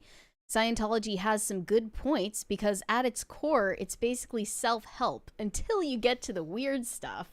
Well, the weird stuff, I mean, any religion where you have to pay to learn about the aliens. Yeah, it seems like it's just weird through and through. Yeah. And it's not actually just a self-help book. If it were as simple as that, it wouldn't operate the way that it does, and this sounds incredibly naive. Also, Tom Cruise does not have the most stable personal life. No. I've looked into it, and it's not great. He has bad relationships with his children and stuff like that. But he makes fantastic movies. Less credible. Like, he's not the most credible source to hear this message, but there's a moment that people are ready to hear it. And it was not in the 2000s. When I'm sure that there was far less questioning of psychiatric medications and big pharma in well, general. oddly enough, wouldn't it have been swapped at that time? Wouldn't the left have been the ones that left in Hollywood would have been the ones, crunchy hippie, and the right would have been like, look, my dad was a pharmaceutical executive, and it's fine. Things have flipped pretty dramatically in that way. And one thing they're not talking about is like, look, if the doctor isn't talking to you about your diet and exercise, they're not doing their job. Well, everyone knows that they're not coming at this with a holistic approach, and they're not coming at this with the best interests of the patient in mind. Because telling you to get exercise, telling you to eat well doesn't make them any money. It actually gives you less of a reason to go to the doctor if you feel good. So what is the best way for the pharmaceutical industrial complex to get you there is to say, well, for you to feel good, you need to take this medication that you then have to see a general practitioner every 3 months so that they can re-up you and make sure that you're stable and taking the medication as needed. Sure, sounds like they care about you because they're asking to see you on a regular basis. Well, no, it's because that gives them a reason to charge your copay. We have every a 3 20 months. from Pop Culture Junkie. Having had a lot of family and friends with mental health issues, my conclusion is that the percentage of people who can be really helped with psychoactive drugs is very, very small, massively overprescribed, lazy psychiatrists. Well, the factors that have been found objectively, like what factors into happiness, is community, and earned success and genetics. Yeah. Some people are genetically happier than others. There's only so much you can do about that. But if you have come to a psychiatrist before you addressed those two things, finding community and pursuing earned success, well, you're clearly not looking for the hard way out, right? And it's not to impugn anybody's intentions, but I also feel like I'm not firmly on either side of the debate. I'm not really willing to say that I'm like anti everything all the time. Well, that's not a probably fair position. most of the time. That's not a fair position to put anyone in, but because these are these should be treated as case by case basis. But I don't think it's hard for anybody to believe that that all of this is overprescribed. Yeah. And here's the other thing. Like, I actually think that your average drug dealer on the street is more honest to you than as an adult than the medical industrial complex that's prescribing your kids Ritalin. Sure. Like, an adult who chooses to use some substance in the comfort of their own home, I have way less of a problem with that. Getting it from the street, although it's as dangerous as it is, I have way less of a problem with that because he's an adult making his own decisions than I do the rate at which we prescribe meds to kids these days. Mm-hmm. Personally, I was prescribed SSRIs for a short time when I was a kid, and I noticed like there's kind of a lot of catastrophizing and fear-mongering about it ruining your life. How so? Like, that I've noticed, at least from the types of people who are in these online circles. It didn't like do anything terrible to me. Mm-hmm. It just didn't really help, and then I just stopped using them. And it wasn't like this, it didn't have to be this like big earth-shattering realization. It was just like, well, that was kind of useless. It's usually for people who are on it long term, where it does have strong benefits for them, where when they go off it, they start to suffer real setbacks. Is it benefits, or is it that you haven't found a way to cope with life outside of it? That's the thing. It's the chemical, it's the pill form of what maybe could have been done in your everyday life. But the thing is for a lot of them, the withdrawal from antidepressants can be brutal from everything that I've heard. And again, like I said, all of this stuff are things that you shouldn't take lightly. Going through opiate withdrawal, whether it's heroin, whether it's OxyContin, anything like that, going through it, I wouldn't wish it on my worst. If I had a worst enemy, first thing I'd be doing is recommending them this podcast. And the second thing I would be doing is saying, I don't want you to ever have to go through that. I wouldn't wish it on anyone. But those decisions for adults are vastly different than what we're doing to kids. And you're not going to go through withdrawal if you take the kids off the Adderall, but you are going to make it a gap in how they learn to deal with stressful situations that acquire their attention. The biggest example being like if they're going to college, if they're going to school, suddenly they don't have access to the medication and they don't know how to cope with the stress of exams, the stress of their workload in classes without the medication. And the argument is like, well, they need it, sure, but they should be capable of dealing with it on their own. And the only way to do that is to teach them those techniques young, not put them on the medication. Yeah, they shouldn't have been put in that helpless position against their will in the first place, basically. Yeah. Well, that was our obligatory praise for Tom Cruise for the day. Pull out the devotional candle for everyone. Oh, good grief. There he is. We have the biggest Tom Cruise fan on the planet on this podcast. It's so not even true. This was a gift. This was a gift. Have you burnt it? No, I have not. Oh, I still do need. sealed. I do need the Glenn Powell candle to go with it. Was that the Illuminati symbol in there? On the seal? Yes. I never even noticed that before. It says Illuminidal. Great. No what? Like, this podcast is cursed, and now we know why. This is sacrilege! All right. Let's finish up these super chats. Dingus Khan said, my friend's cat is also a butter thief. She actually had to open a cupboard door to get to it. She got away with half a stick before she was caught. Damn! Me and so whenever Olivia's cooking anything, we have to, if it's like cooling down, we have to put it on top of the fridge so the cat's so not even Chloe. Chloe is not such a thief, but we have to put it on top of the fridge so that Mocha can't get to it. I've never had a cat this ravenous before. I've had plenty of cats and none of them wanted human food. I don't get it. Something's in the water. Shane H. Wilder said, value in you, the only unforgivable sin is sin against the Holy Spirit, denying the gift of the Holy Spirit unto death. That's basically what it means, is like someone's ultimate choice of hell. Like if they choose to reject God and go to hell. And that's why it's not seen as God throwing you into eternal hellfire because he's angry. It's your choice. It is also my choice to remind you that we're about a little over halfway to a third crisis party. Thank you for informing us of that. Happy to help. Shane H. Wilder said, Gene Hackman did so many great movies. Unforgiven, Wyatt Earp, The Quick and the Dead, Bonnie and Clyde, Bat 21, A Bridge Too Far, Mississippi Burning. Like, we need Kino. It would have been Kino to have Kino Corner on today to talk about it. I've never met someone with that much knowledge of film. Yes, film. Not movies. Film. Cinema. Cinema. Shane H. Wilder said, saying that religion makes you a sociopath is the pot calling the kettle BIPOC. If I was a sociopath, I wouldn't acknowledge my sins or go to confession. I guess they're not saying that religion is what makes you a sociopath. They're saying that if you adhere to religion in order to know right from wrong, you must already be a sociopath. That's so ridiculous. But it's like, if you were actually a sociopath, you wouldn't care to find any moral authority outside of yourself anyway. Yeah. I don't know. I think all these people are just mad at their parents. That's really what explains it all. There are people who are mad at their dad. And they use religion as a conduit for that. I hope they work out their issues.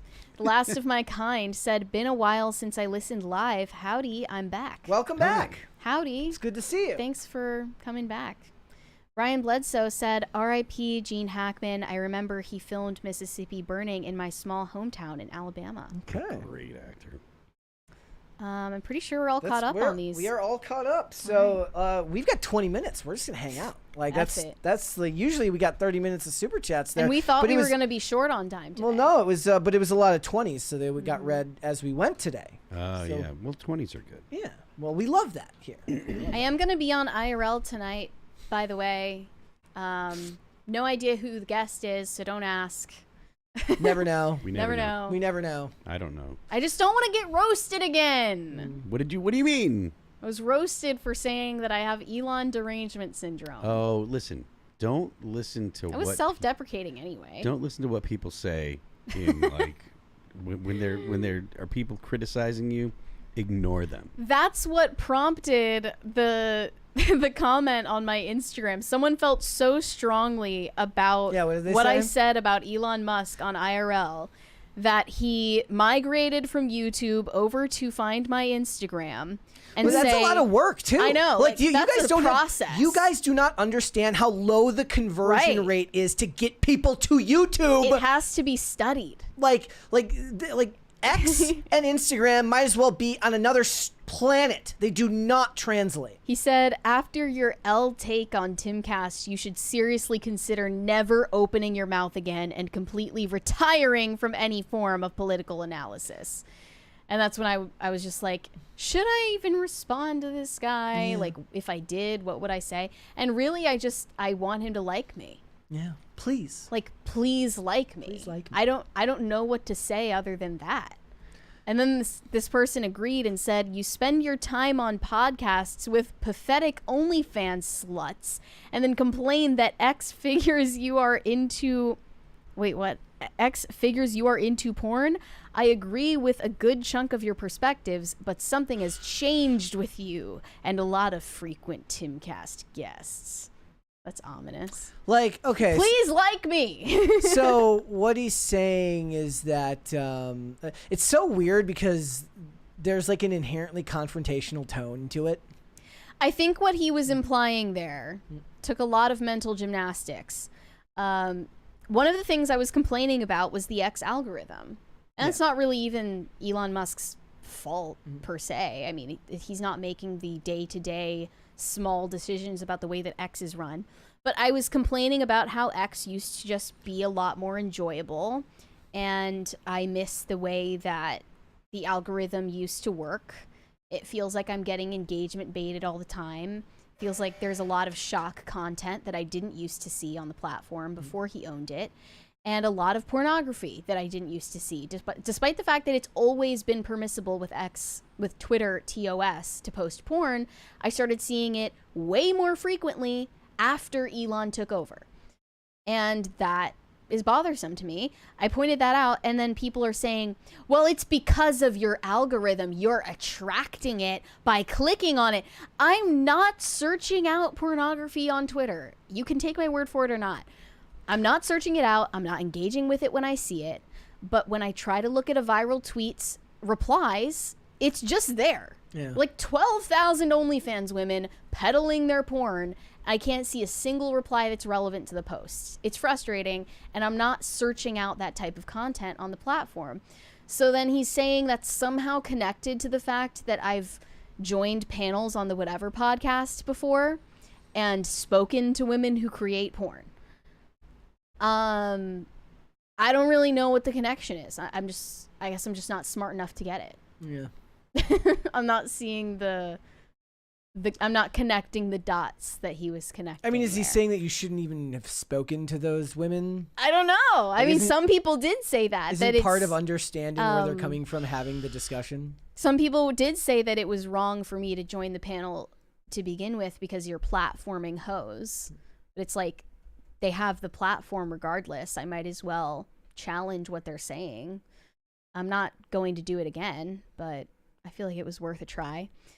Daniel Cerna said 20 minutes, plenty of time to start reading One Piece. No, not on air. What is One Piece? It's a manga? It's an or anime, manga? but it's based on a manga. It's and there's I think season 2 of the Netflix version of One Piece is coming out soon too. The live action. The live action, yeah. The only context I have about One Piece is Hassan was asking a terrorist if he knew what One Piece was. What? It was probably the pirates, right? The Houthi. That's the pirate. Yeah. He went to like make content with pirates. He literally had a Houthi terrorist on his stream. Oh, the one they were calling Tim Houthi Chalamet. Maybe, I'm not sure. Maybe, but I don't know. I don't know if that's what they were calling him. I missed that part. But he was saying that he had the translator ask the terrorist if he knew who One Piece was, and he said that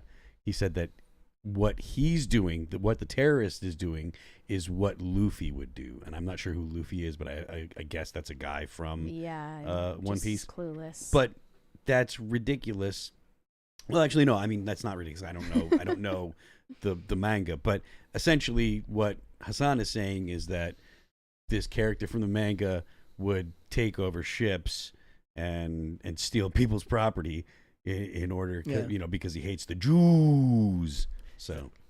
Yeah, any One Piece fans confirm or deny this for us? Yep. I have no idea. Kenny Ramey said, you guys are missing the quick and the dead. Gene Hackman was a great heel. Great. Yeah, you're right. He was. No Control said, Mary is always welcome on IRL. Well, depends on who you ask. Some people really don't like it. Apparently that one guy doesn't like listen. it. There's also someone saying, why are you inviting children on IRL?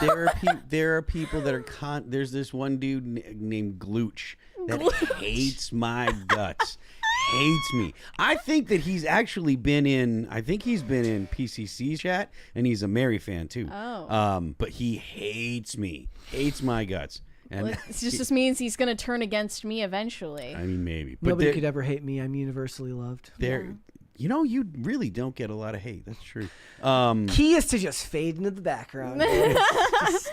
People I'm there. Like part of my job there is to like make sure there's not really dead air or whatever. If no one's got anything to say, I kind of jump in to try and talk. And people are like, "Why are you talking? You shouldn't talk." And it's like, I'm literally the co-host. You're literally that's on a what I'm podcast. supposed to do.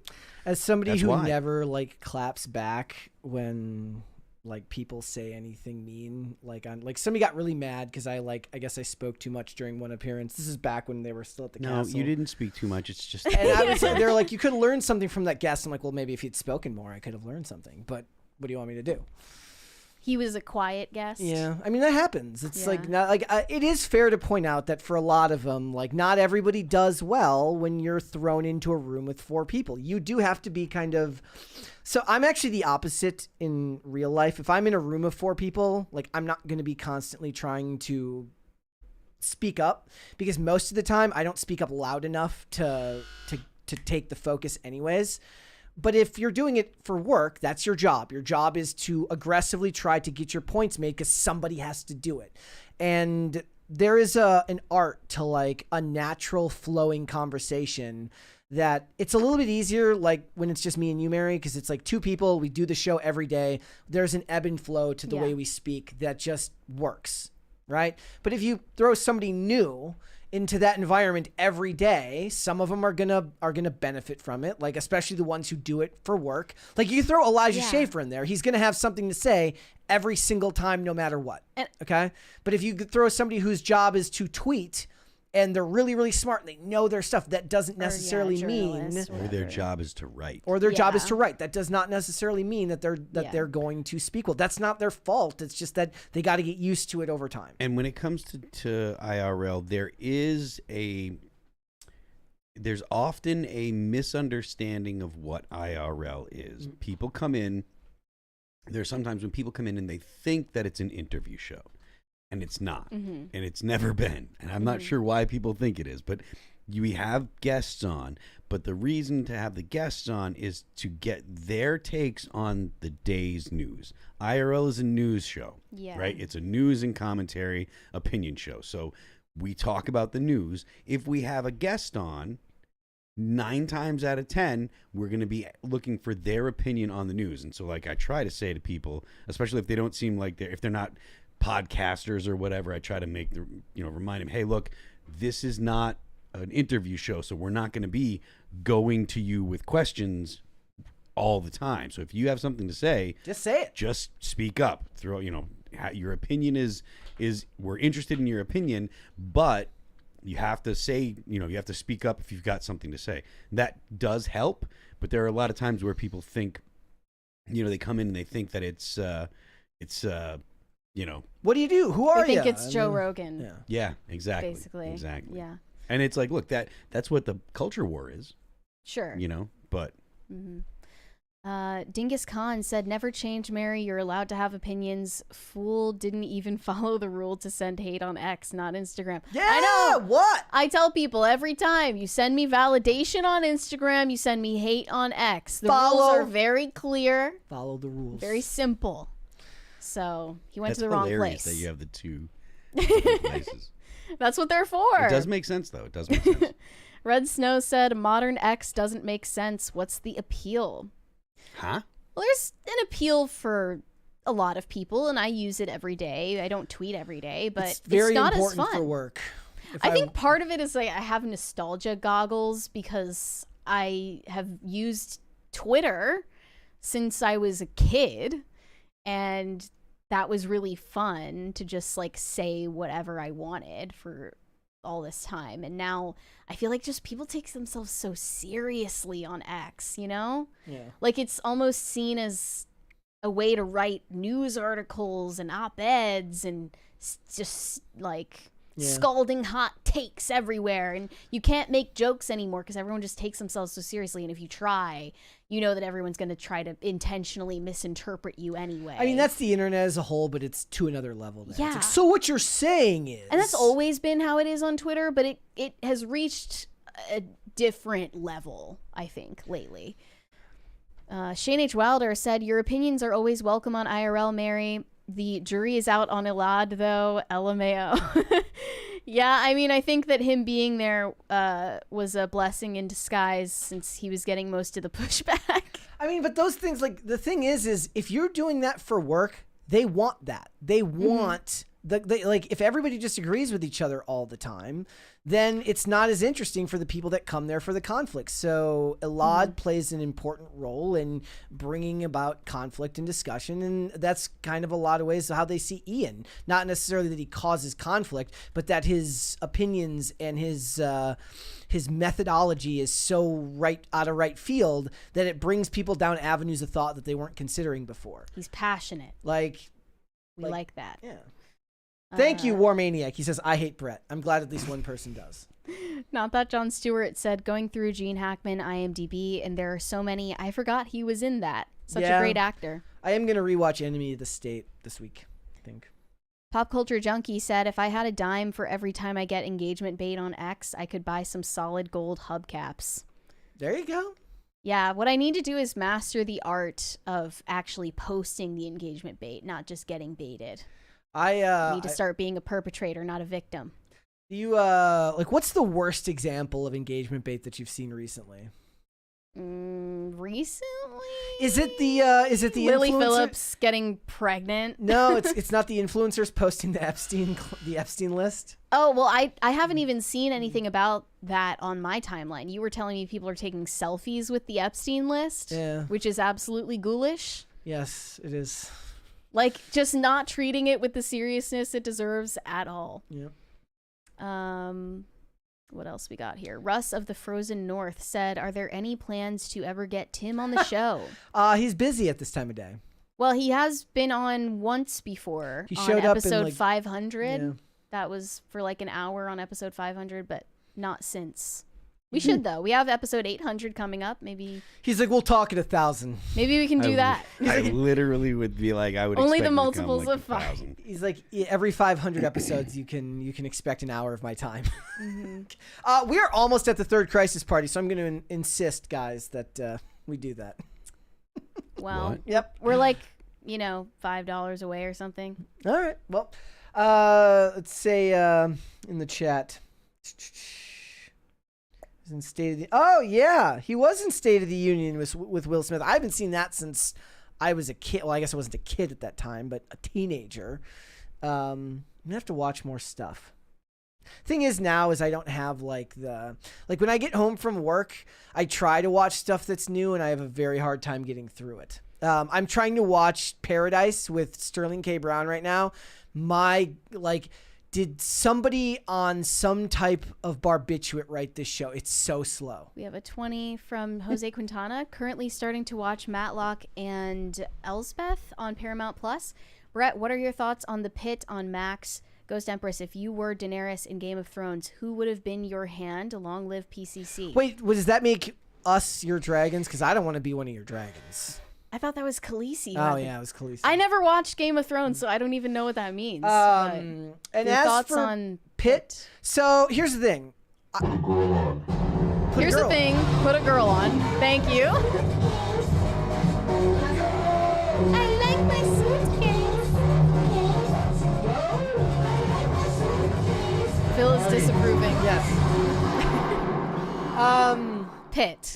So I have not seen it yet. I do love that actor, Noah Weil.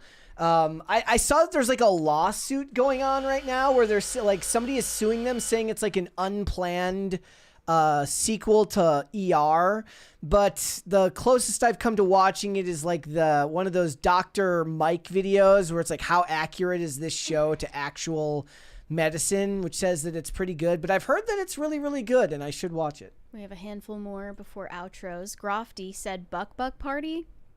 Well, What? we got a party. I don't know if it's what you were hoping for. Russ of the Frozen North said make Tim talk about Magic the Gathering and anime. He would love that. Yeah. He would love that. Nick C said R.I.P. John Hackman. And then Hiroshima Otaru said Gene Hackman is one of the GOATs, comedy to drama. And Tony Nagy said Buck party time. It is. Well, we just had the party. We just had our party time. All right, that actually put us like almost halfway to a fifth party or to a fourth party. Manic Mustache said everyone likes you here at Half Baked Compound, Mary.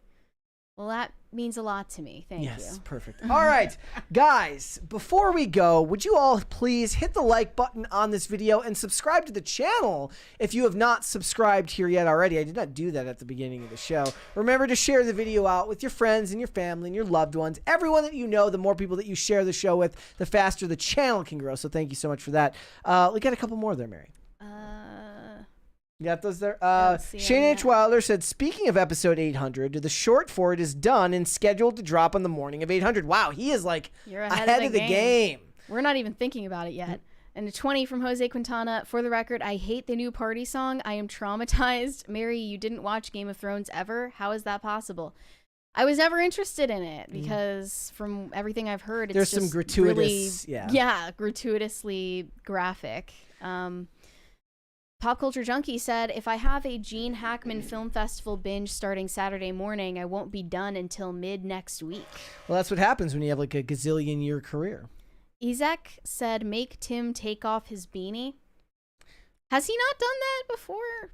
I've seen him do it, but maybe not on camera. We can't make him do anything, though. I think we're all caught up, though. One more here from Ezek says, from High Voltage 75 says, put a Chuck on, not Norris, your Chuck. Have we had him on before? I think we have, at least once or twice. He might maybe on during like one of the milestone episodes. Yeah, well, 800 is coming up. Easy. All right. We will do that then. Guys, again, subscribe to the channel. Phil, where can they find you? I am Phil That Remains on Twix. I'm Phil That Remains Official on Instagram. The band is All That Remains. You can check out our new record. It's called Anti-Fragile. It was released on January 31st. You can check it out on YouTube, Apple Music, Amazon Music, Spotify, Pandora, and Deezer. Don't forget the left lane is for crime.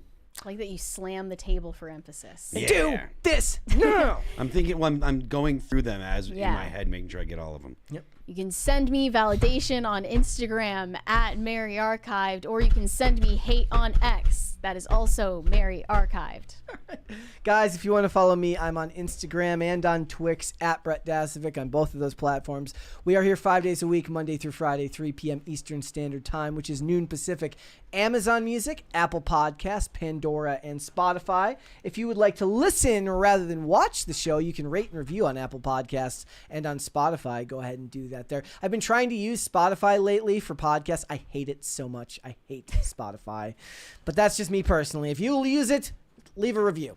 And if you want to follow the show on social media, we are on Twix at popculture_show, Facebook, and not TikTok because we were banned on TikTok at Pop Culture Crisis, Instagram at Pop Culture Crisis Pod. We'll be back with another episode tomorrow. We'll see you then, guys. Bye. Bye, everyone.